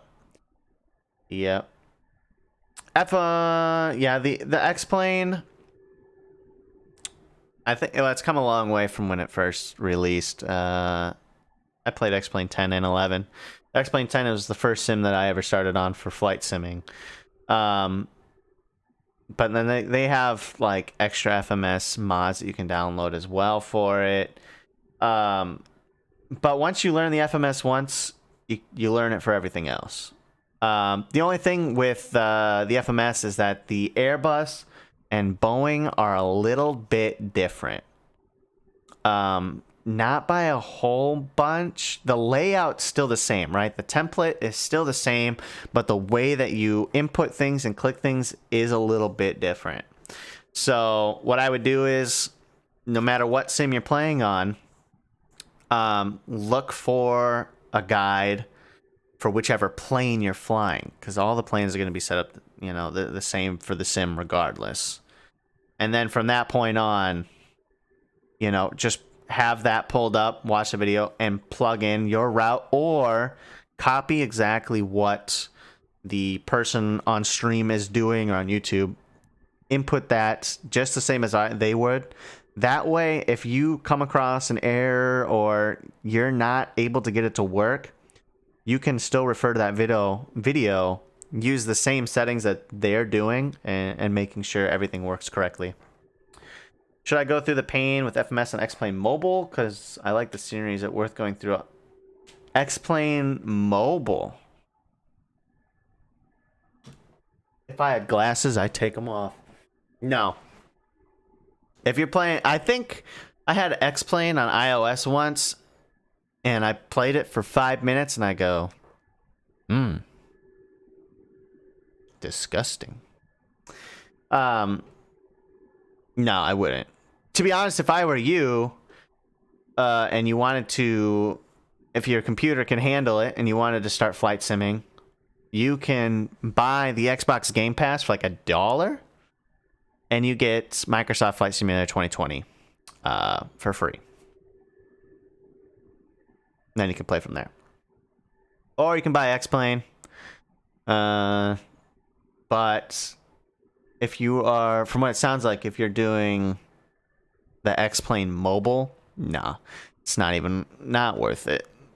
Learning the FMS on mobile.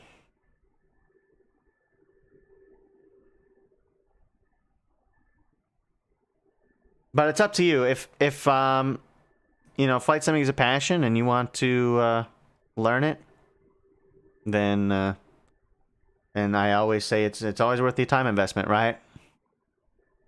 Any cheap PC that has good scenery,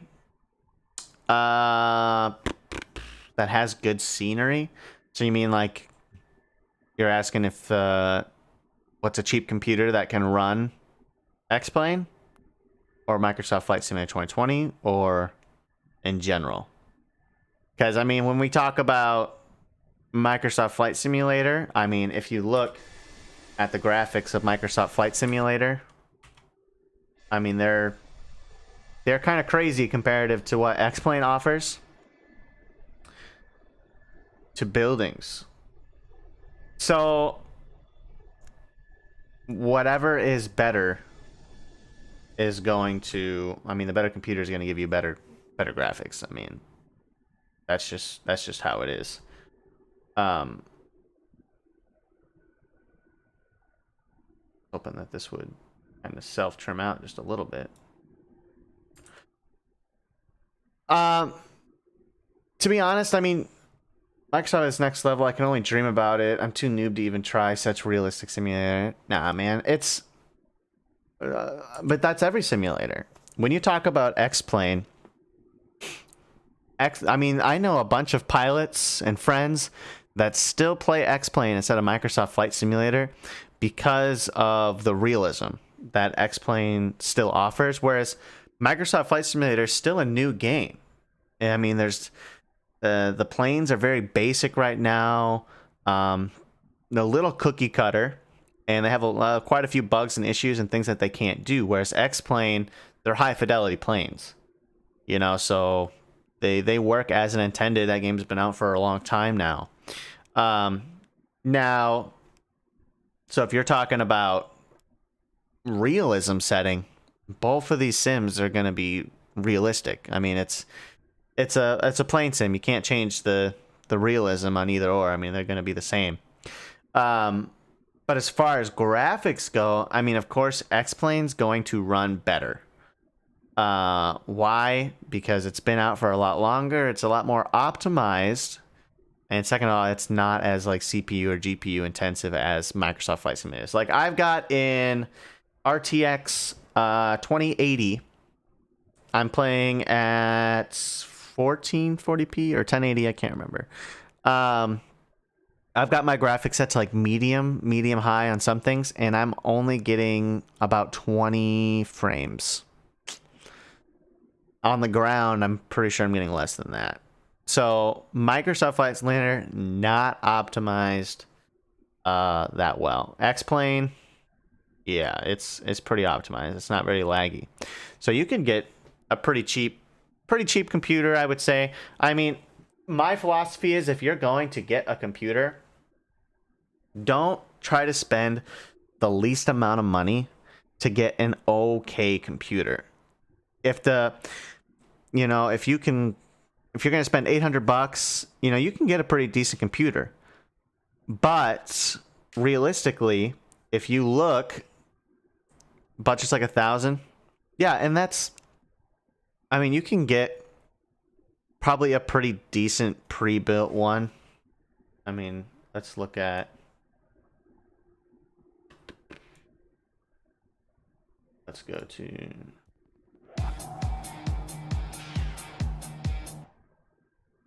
Let's do.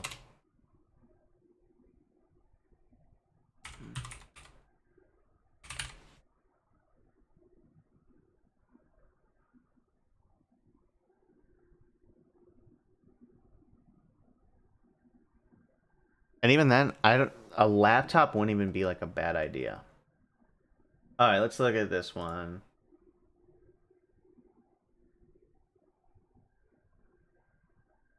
Like, this one's not even bad. Ryzen 5 3600 processor. Yeah. Right, and the Radeon RTX 5600. 16 gigabytes for $1,000, $1,050. That's not bad, right? That's gonna run X-Plane at least. Let's look at. I only know. Like, I have a.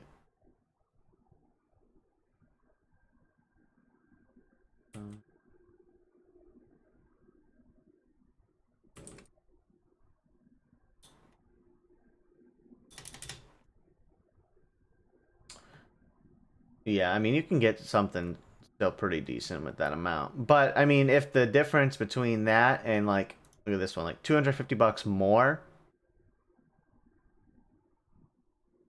you get Ryzen 7 3700X, which is the processor that I have, and then you get an RTX 2060, which is essentially just like a 1080, 1070, which is still. That's like really good. It's gonna play what you want to play. 500 gigabyte NVMe SSD with 1 terabyte HDD. That's pretty good. That's not bad right there. That's like $100 right here just for the SSD. 2060 Super GDDR6. So yeah, there's lots of options. I would say CyberPower is probably your best bet though. Because the thing is, I don't know about frame rate and stuff about PC. That's why I don't know what kind of PC to buy. Yeah. Well, you don't really have to worry. The main thing is, like, I don't know if you play on console or anything, but what's nice about console is that you don't really ever have to mess with settings, right? Whereas when you get into PC gaming, you have to kind of all, like, if I go into mine, you have to learn essentially what all these different types of graphics do, all these different types of settings. Reflections, super sampling, aniscopic filtering, texture filtering, LOD, terrain vector data, terrain level. Like, you have to learn, anti-aliasing, all that type of stuff comparative to console. You don't really have to worry about any of that stuff.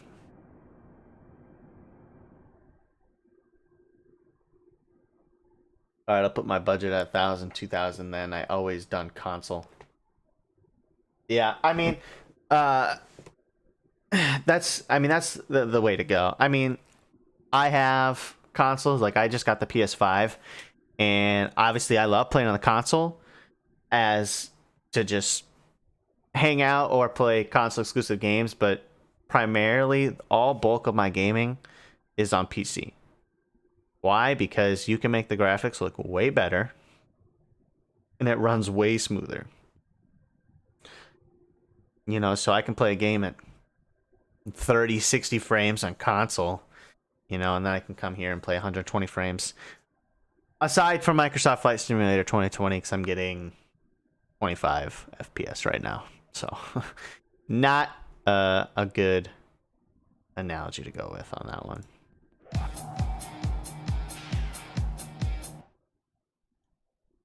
I wonder if it saves a top of descent for me. Does it start a top of descent? That'd be really nice if it did. Hey, Timmy, thanks for following. Well, we still have a ways to go, so I'm just gonna... Oh, whoa, whoa, it's already starting to descent? Why? Whoa, whoa, whoa, what's going on here? I got so busy looking at stuff that Microsoft Flight Simulator is starting to do something wonky. Hey, what are you doing? What's going on here? What are you doing?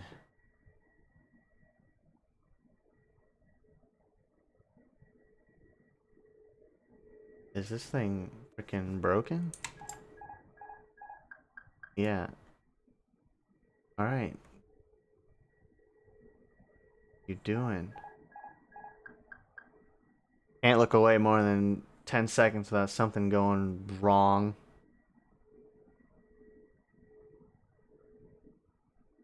Okay, let's just... We'll take it down to 33.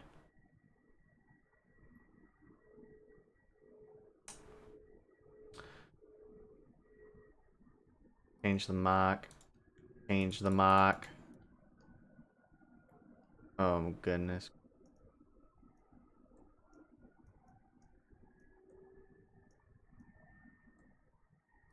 I don't know why I can't change.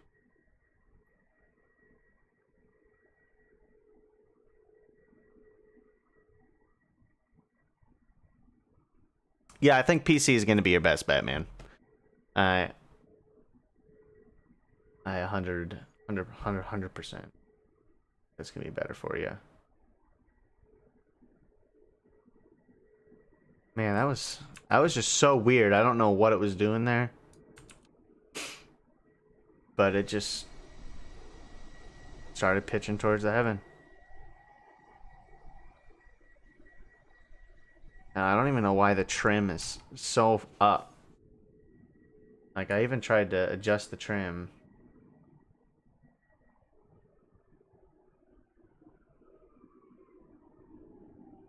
But it wants to just... Why is it going down to 240? What is up?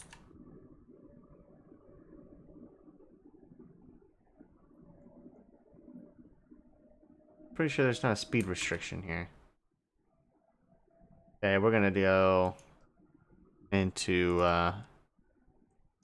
my own speed mode here. Dumb.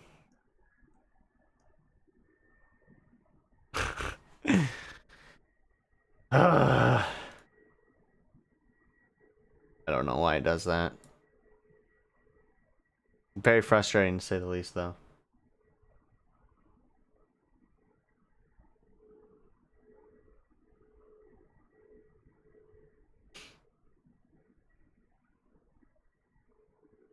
I can't even change the Mach unit spots.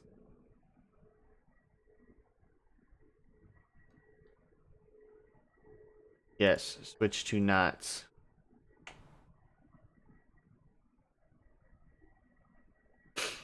Whatever.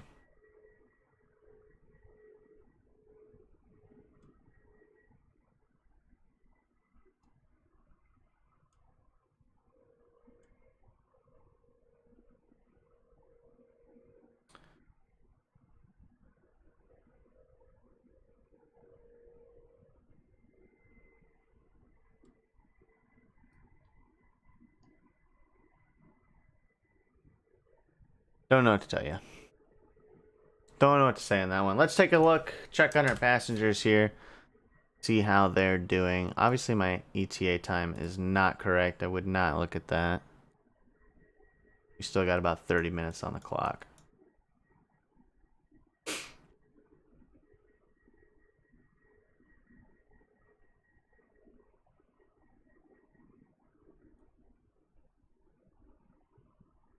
Looks like everything going okay.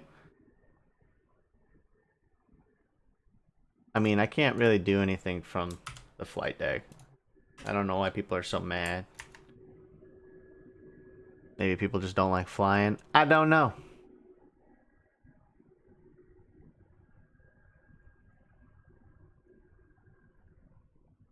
Okay, so at caps, we need to be at 290.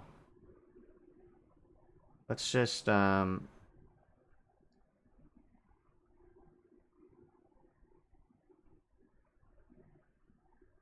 it doesn't want to descend anymore. Oh, my autopilot's off. Why'd my autopilot turn off?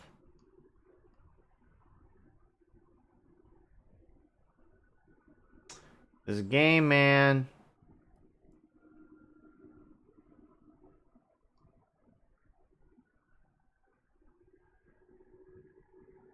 It's going crazy.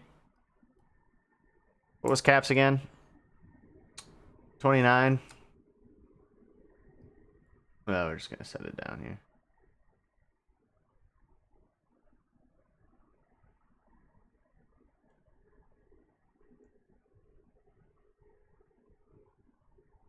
And that's just pretty crazy. Oh, I do have a top descent indicator. There we go. Right there. I was about to say, I was like, why do I not have one? We got it. We got it.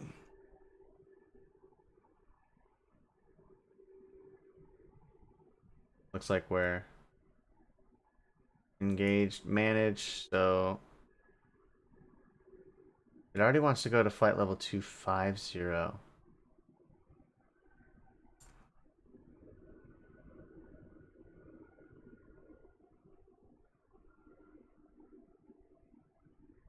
I'm gonna let it do its thing.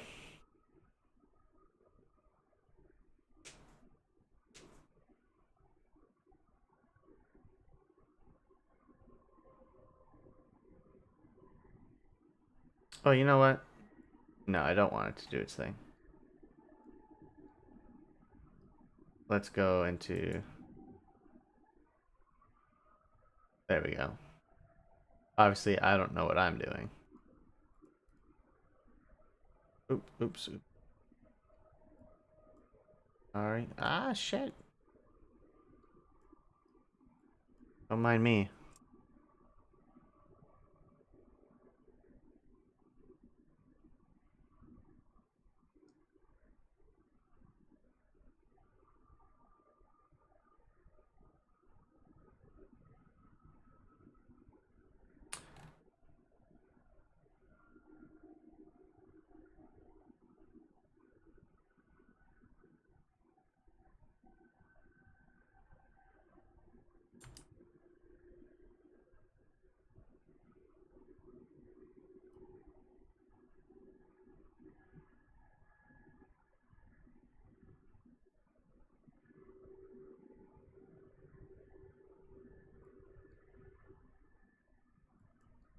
So, at caps...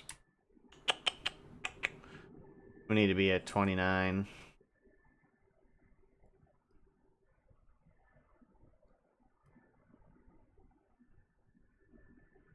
We can do that.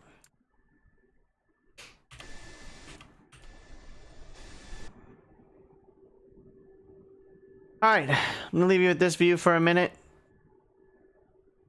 And, I am going to just quickly check on my dog, grab a drink, and we'll come back, shoot the ILS, and land into Jacksonville, Florida.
Alrighty.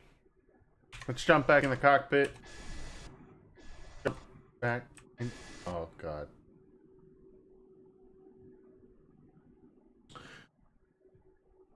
Alright. Well, start descending here soon. Let's, for now, pull up the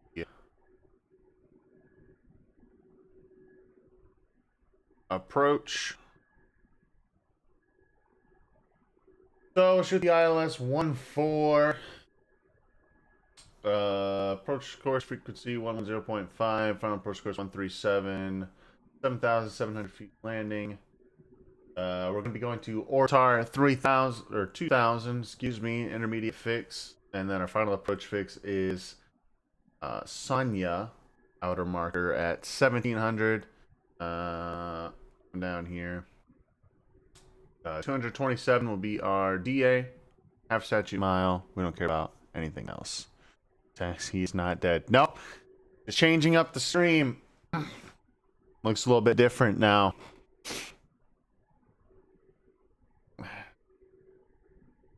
I am alive. Finally got everything set up. Got the camera mounted, monitor set, lights set. Just been so busy. So busy flying and doing other things, so difficult to get it all set up.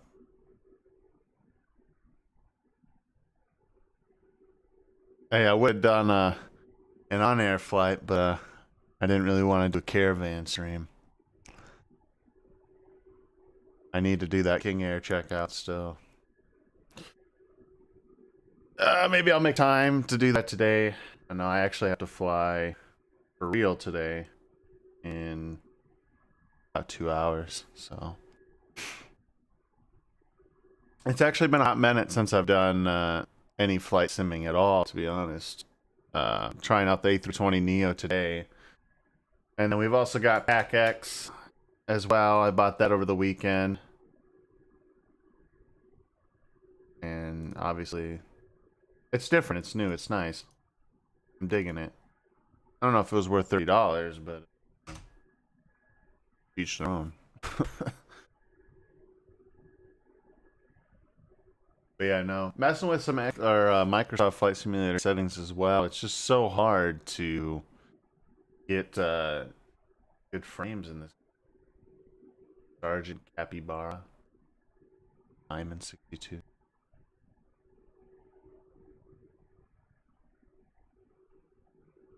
What's up, Bravo East?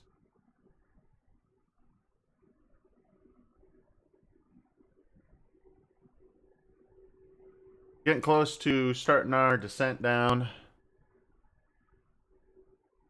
Kind of let the computer do it. There we go, Southwest 1892. Fresh meat again. People's names in this game are weird.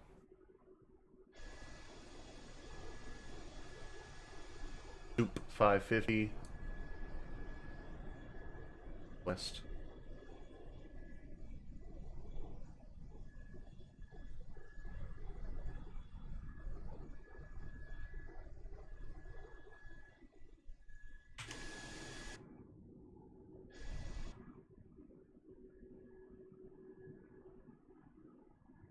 Alright. Start our descent here. Grab myself my favorite drink. Coke Zero Cherry. Please sponsor me, Coke. I drink Coke Zero Cherry all the time.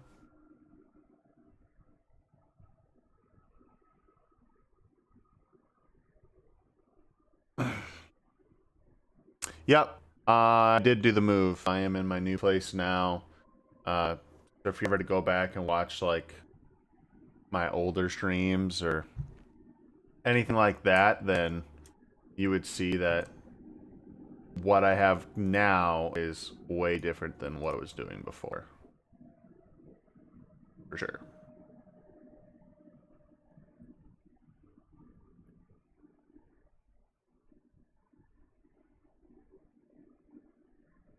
It's looking nicer though. I got the new monitor. I'll put it in the Discord chat. 0G9, I got that like 2 weeks ago. Super, super nice. Doesn't make the frame rate any better though on Microsoft Flight Simulator, but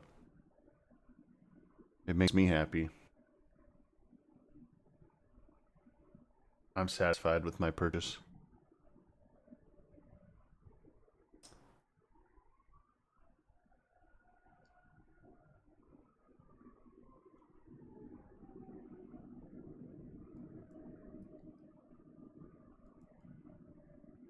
Alright, after caps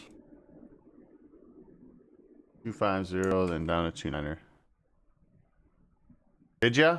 Yeah, I posted it in the Discord thing. I was like, this is the optimal machine.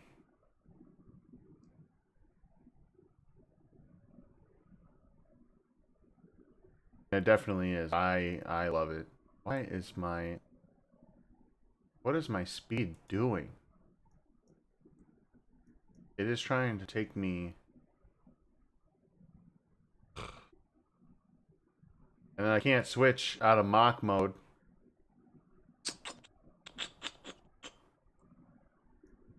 Goodness.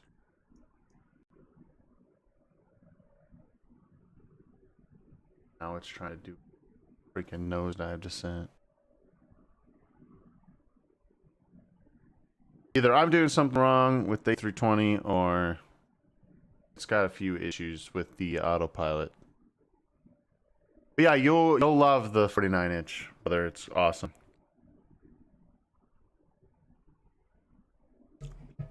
And it went on sale. I bought mine 2 weeks ago for $1,200, and now I posted it and it's at $1,000. So I got shafted. Yeah. Honestly, I can't tell half the time when I fly this thing. I go, am I doing something wrong? Or it's usually, I don't remember what I'm doing. And you know, be like a real pilot and all, like, there's people that probably know how to fly this thing better than I do. Just sims, but I don't fly this thing in real life, so I don't know what I'm doing. I fly twin engine piston. I know how to work that one pretty well. Shit, my autopilot doesn't even work half the time. So I don't even mess with it. This one, I know the autopilot's supposed to work. It's just not working as intended.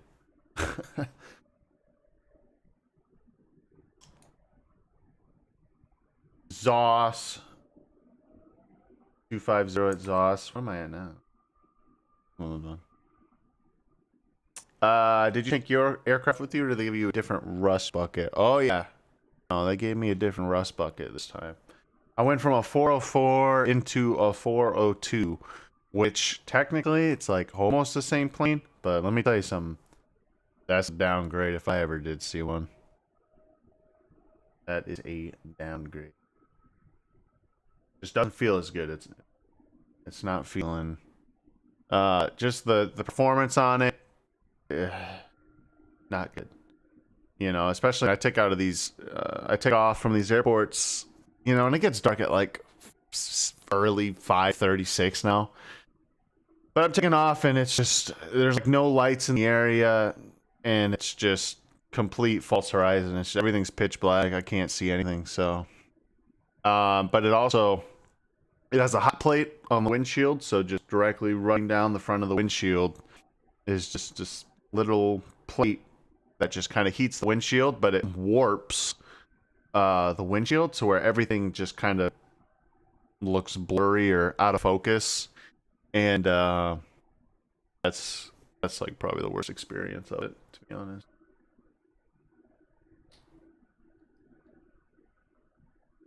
Now, I'm pretty sure if I changed my decrease altitude, pretty sure if I changed my selected altitude, it was supposed to just automatically descend me from whatever the FMS does. Doing that. Either I'm doing something wrong. Game is.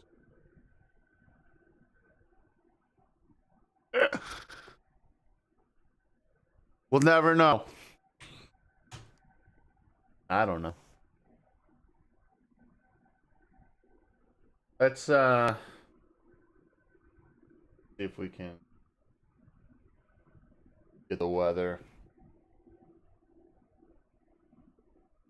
At this point, it's probably not even landing 17. What one way?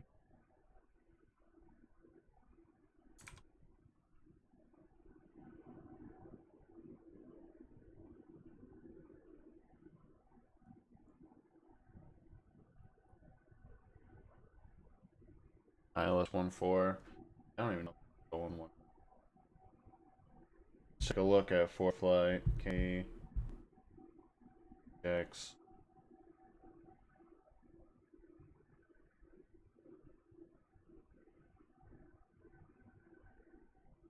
Come on.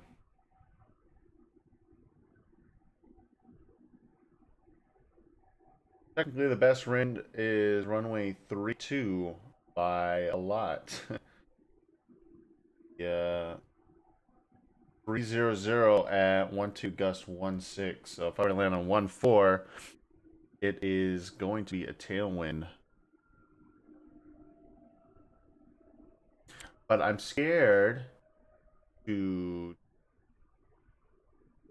change this. I think now it is starting its standard. That's a lot fast. Anyway. I'm scared that if I change it, it's just gonna mess everything up in this sim. So I'm thinking we should just stick with 14 and just deal with it.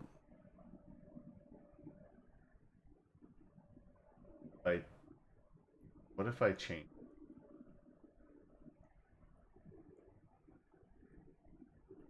Actually, I don't even know if the RNAs are working.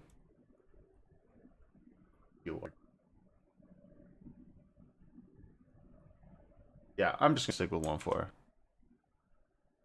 I ain't gonna break. Now, if I enter manage speed mode, what's it gonna try to bring me?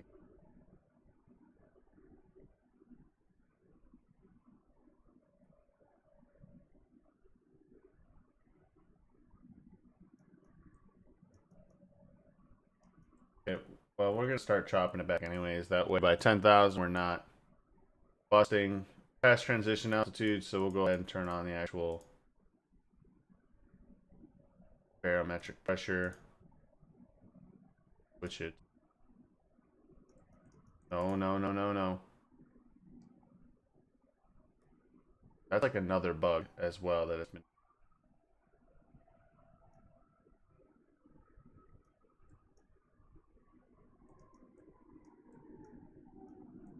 Set to 250 early. That way we're not busting the 250 on the speed.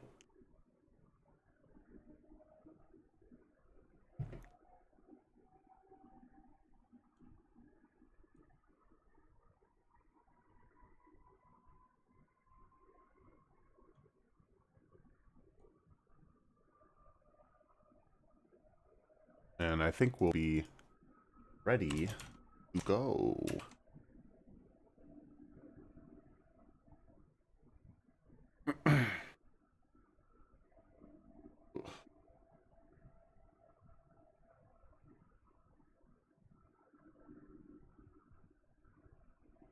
You know, I thought about buying Navigraph charts just because I can buy like the Jeppesen version of it, but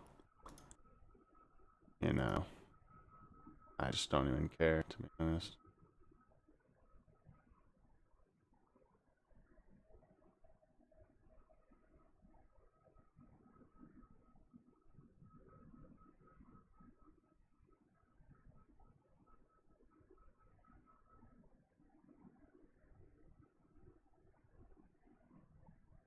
So let's see. Okay, cool. So now it's actually working. That is nice.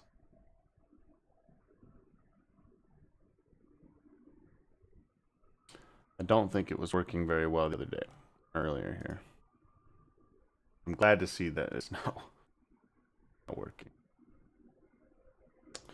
All right, looking up some final things.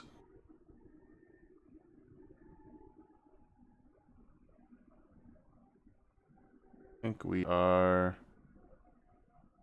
good to go.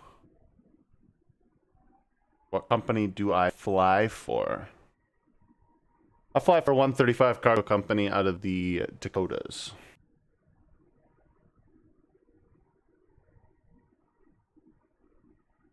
I'm gonna wait for COVID to kind of cool off before I jump in the airlines.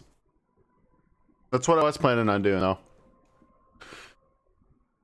I was gonna jump straight in, and then everything kind of went south really, really fast.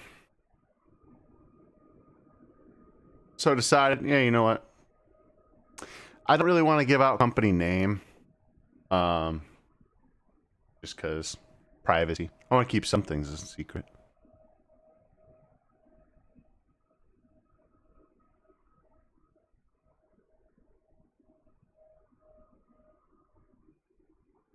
Usually, when it comes to most people, or at least pilots that stream like that, they usually won't say their company name. They'll say I fly for a major airline, and it's just kind of keep the privacy, because I mean, there's just people out there, man.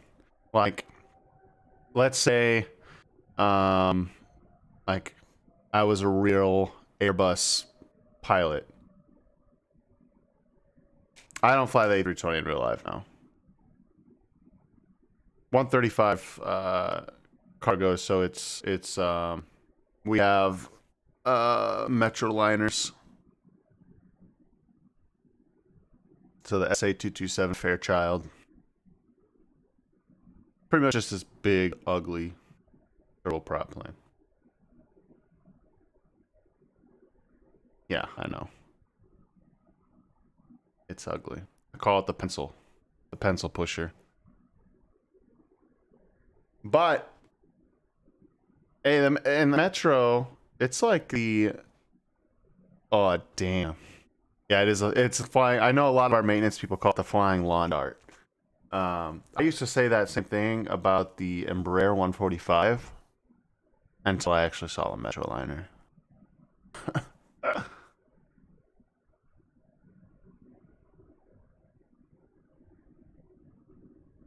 Awesome, man. That's a pretty hot field now. Remember when I was out in Dallas, they were hiring AMPs like hotcakes. The Embraer 145, I will give the 145 its credit though. I mean, it's a very light plane to fly, so I know when I was at Envoy, a lot of the pilots used to love flying that one just because it was so light maneuverable, a lot easier than the bigger ones. So I worked the airlines though. That's awesome, man. Are they steeping 170, 190? Hey, those are the good ones. Yeah, it is a piece of cake to fly. How are the airlines going as far as AMPs? I can't imagine that maintenance work would be too much other than doing like just the yearly or monthly stuff. Considering half the fleets now are sitting in remote airports. We have begun our final descent into Florida. Flight attendants will be passing through the cabin to collect any trash one final time. Please ensure tray tables Alright, below 10,000. are in the full upright position. Please also store any carry-on items either in the seatback pocket or under the seat in front of you. Please complete all Wi-Fi related tasks and stow any larger electronics. There we go. I think the 170 will be phased out by the 220. Yeah. I've heard of that.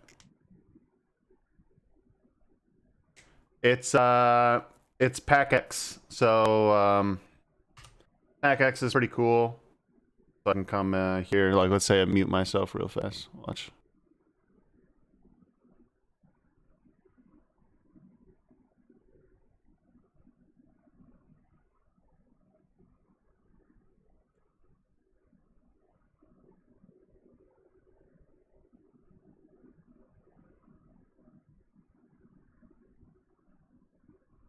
Alright, so then I can play this, and that does like a public announcement. Ladies and gentlemen, from the flight deck, making our final descent into Jacksonville. I want to thank you today for flying with us. We should be on the ground momentarily.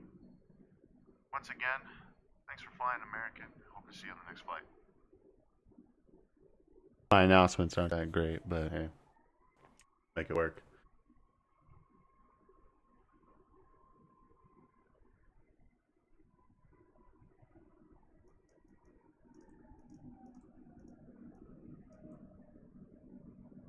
It's PACX.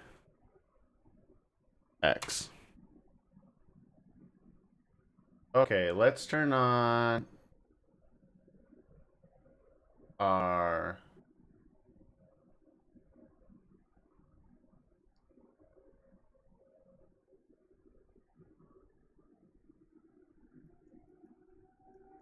because right now it doesn't want to fly to our intermediate fix anymore. I only know one 135 that flies Metroids. It's an old plane, man. It's we fly that 402s and 404s as well. It's not bad. It's based out of my hometown as well.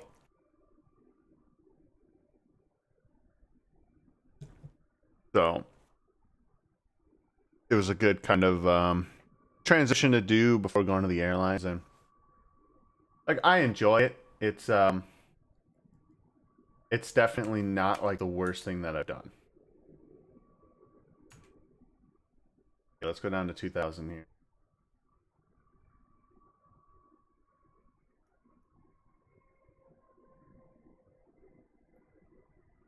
I don't know where it's trying to go here, but whatever.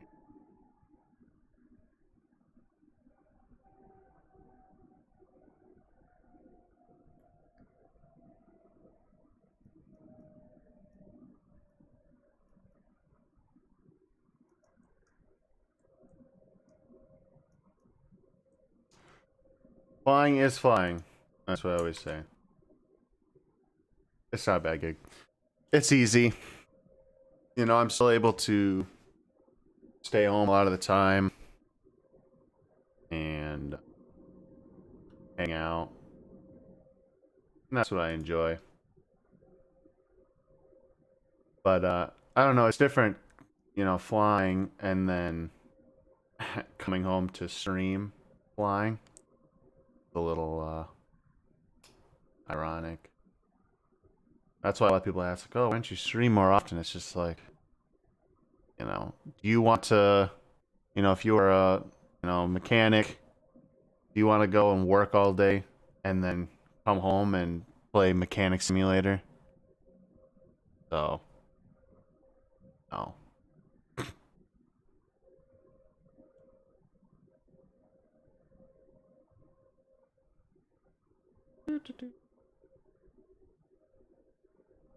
Go hit, notch your flaps.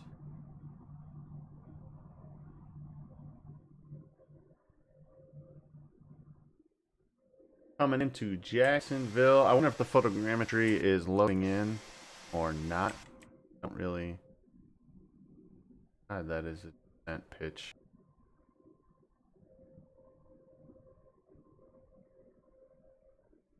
Gracious.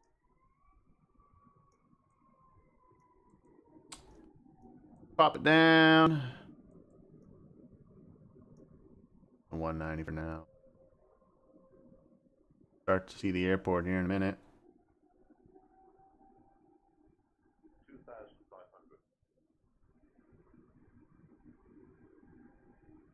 All right. Yeah, the Microsoft Flight Simulator looks amazing. It's the only sim that I've actually enjoyed playing. Zax here likes to play X-Plane. And it can't compete to the graphics, although the plane functionality just isn't that great.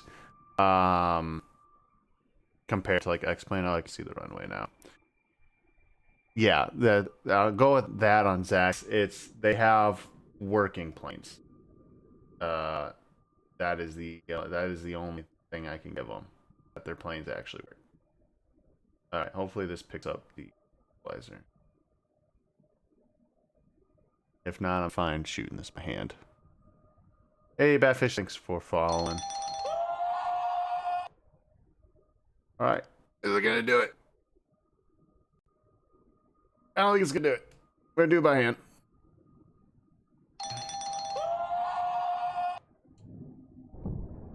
I can go to Google Maps to look at the Earth, but that's the fun part of flying, is being able to look at the scenery. And I don't know. Okay, what is it doing? Where are you going? Stop.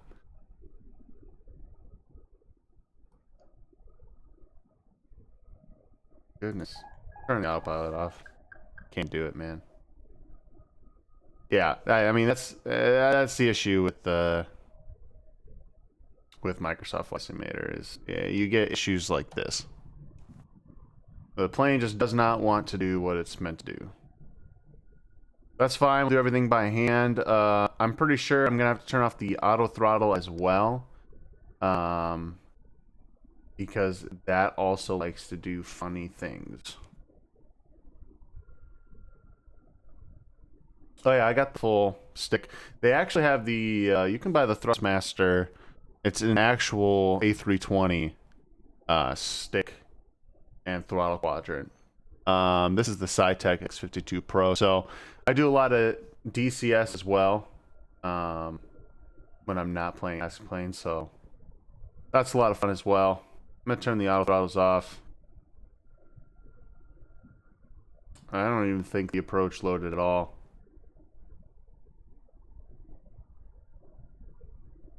That's fine.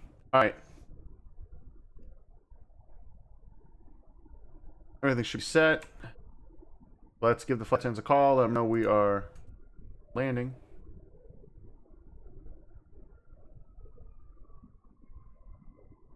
We'll power back and let's watch the frame rate take a dump.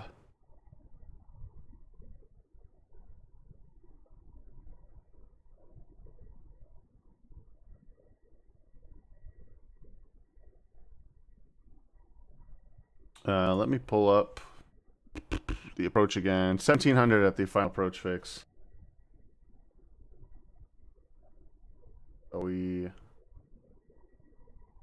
are good there.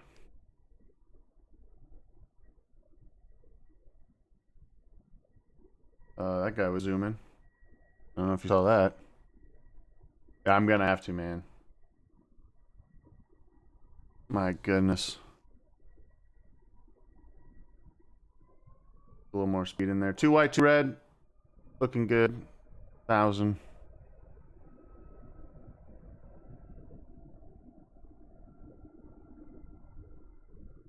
I think I have the reverse thrusters keyed, but I'm not 100% positive.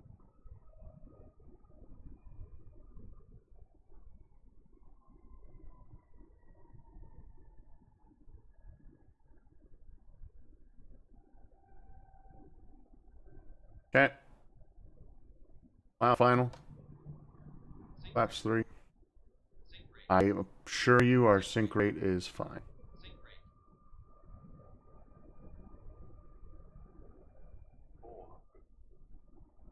Check.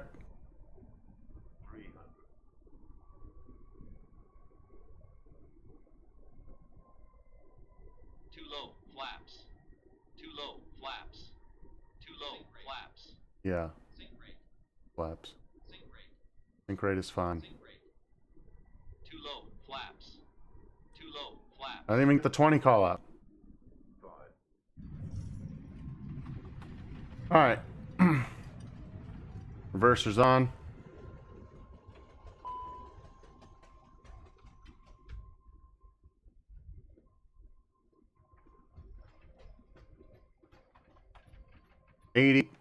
Manual braking. Reversers are off.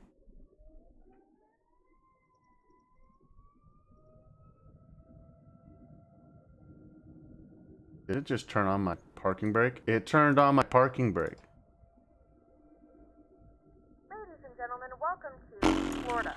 The local time is 2:22 p.m. How And stupid. it's currently about 74 degrees Fahrenheit. Alright, let's Now turn you on the can move freaking devices. APU. Please remain seated until the aircraft has come to a complete stop and the My seatbelt sign goodness, is turned man. off. It turned on Caution my when parking opening brake. overhead bins, as items may have shifted during the flight. If this is your final I do have destination, rudder pedals. I don't have them set up. The only reason I don't have them set up is just because there is no sensitivity when it comes to the rudder pedals. It's if you add you know, slight aileron deflection on either side, or rudder deflection on either side, there is no nice movement. It just goes full deflected, even if you push just a little bit on rudder pedals. So, you know, when we were doing the rollout or on takeoff, you know, I'd add a little rudder and the whole thing would just go boom, and the whole plane would just try to roll off. There's DAL. Delta Airlines. I don't think that's the Delta Airlines skin. That is not. They're going to Atlanta.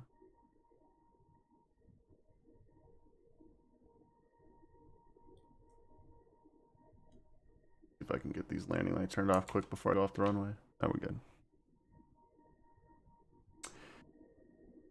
There's some pretty expensive ones out there. I know. For me, oh, please don't turn right in front of me. For me personally, this gets me by just fine. I don't need to spend the extra money. Now, if I were to spend the extra money, I would probably go the honeycomb route. Honeycomb sells pretty good yolks. Sorry, buddy, I'm gonna cut right in front of you. I'm not even gonna look at the map. Oh, pretty sure I just saw the pilots go through the windshield. But the honeycomb sell really good high quality yokes and pedal systems. But you're probably going to be set back by a few $100. I mean, just the X52 Pro, just these right here was like $250 when I first bought them. But the honeycombs, yeah, they're gonna spend you probably like $400 or so. So I mean, if it's worth the investment if you like doing it. But I like using the actual HOTA system, the hands-on throttle and sticks. because of the fact that I do a lot of DCH, which is you fly jets. And that one is even more realistic. I don't know, Dax or Zax, if you play DCS at all. But that's what I used to do back before I actually became a pilot. I actually used to just play a lot of flight sims, and I would watch other people play this game. Where do we want to park? No, let's park over here.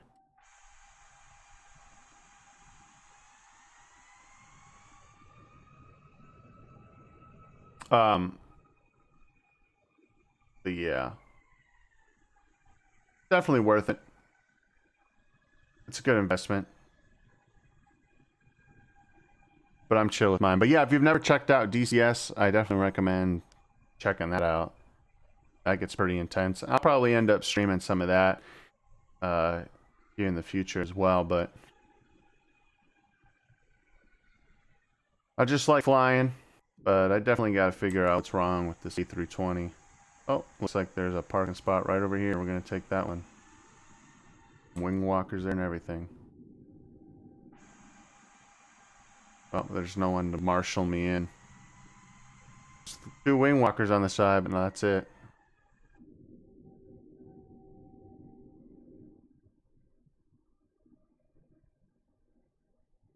Can't tell without. Wish I had track IR or something. Oh.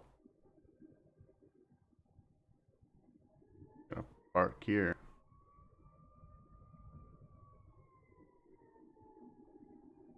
Alright, since we don't have a marshaller, let's just get out and look at it.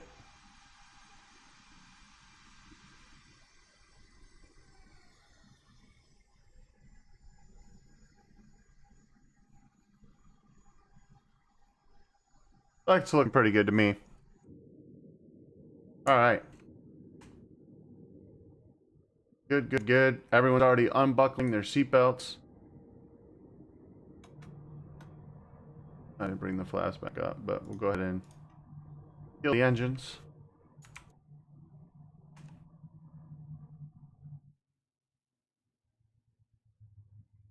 Alright, engines are off. Let's go ahead and ground services. Let's see if they can connect the jet bridge. There we go. Oh, that was weird. Look at that. And they're connecting to the jet bridge for us. Yep, they pull out a GPU. Let's pull out the baggage service. We can start getting the bags off the plane. There we go. Jet bridge is connected. The door actually opens on the plane as well. And then now they are deboarding. So if we pull up PEX, we can see everyone is very annoyed. I don't know why they're annoyed. You all had a great flight. But yeah, they're all deplaning now.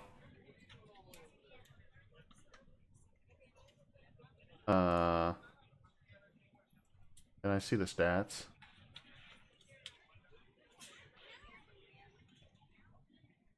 I don't know if I can see the stats.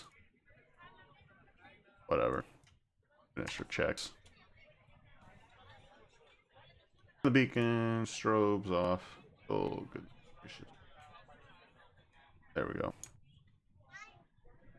And then why does your voice sound goofy? What do you mean? My voice sound off?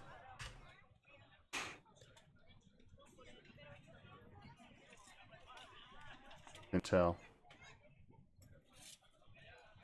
Yep, GPU already pulled up automatically. That's nice. So there we go. Never turn the seatbelt sign back on during our descent. That's fine. You know, realism. Who cares? Who cares, right? With this view. Oh, that's my. That was my window view. That's what that was.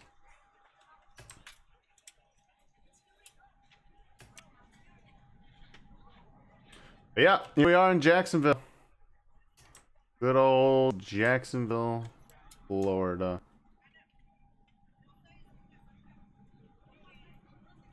Pretty good flight.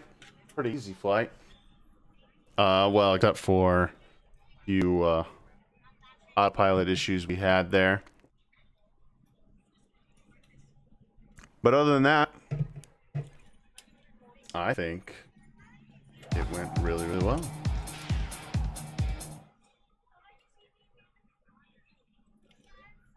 We'll get the rest of the people off the plane here.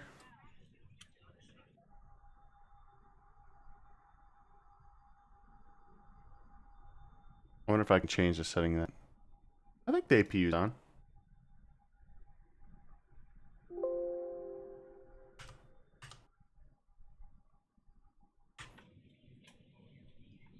Got the APU on.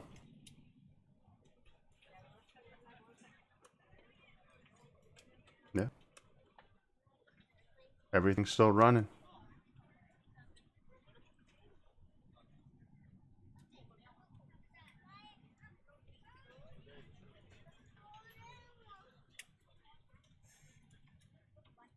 Yeah, that's why I turned the GPU off. I didn't even ask for the ground power unit. It just came out.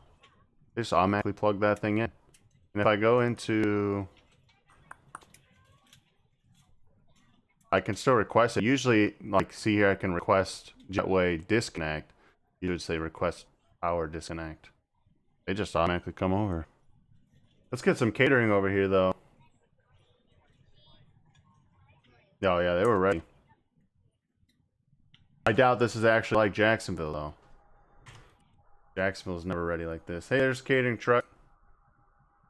Funny story, I watched a catering person get arrested once for impeding on a flight.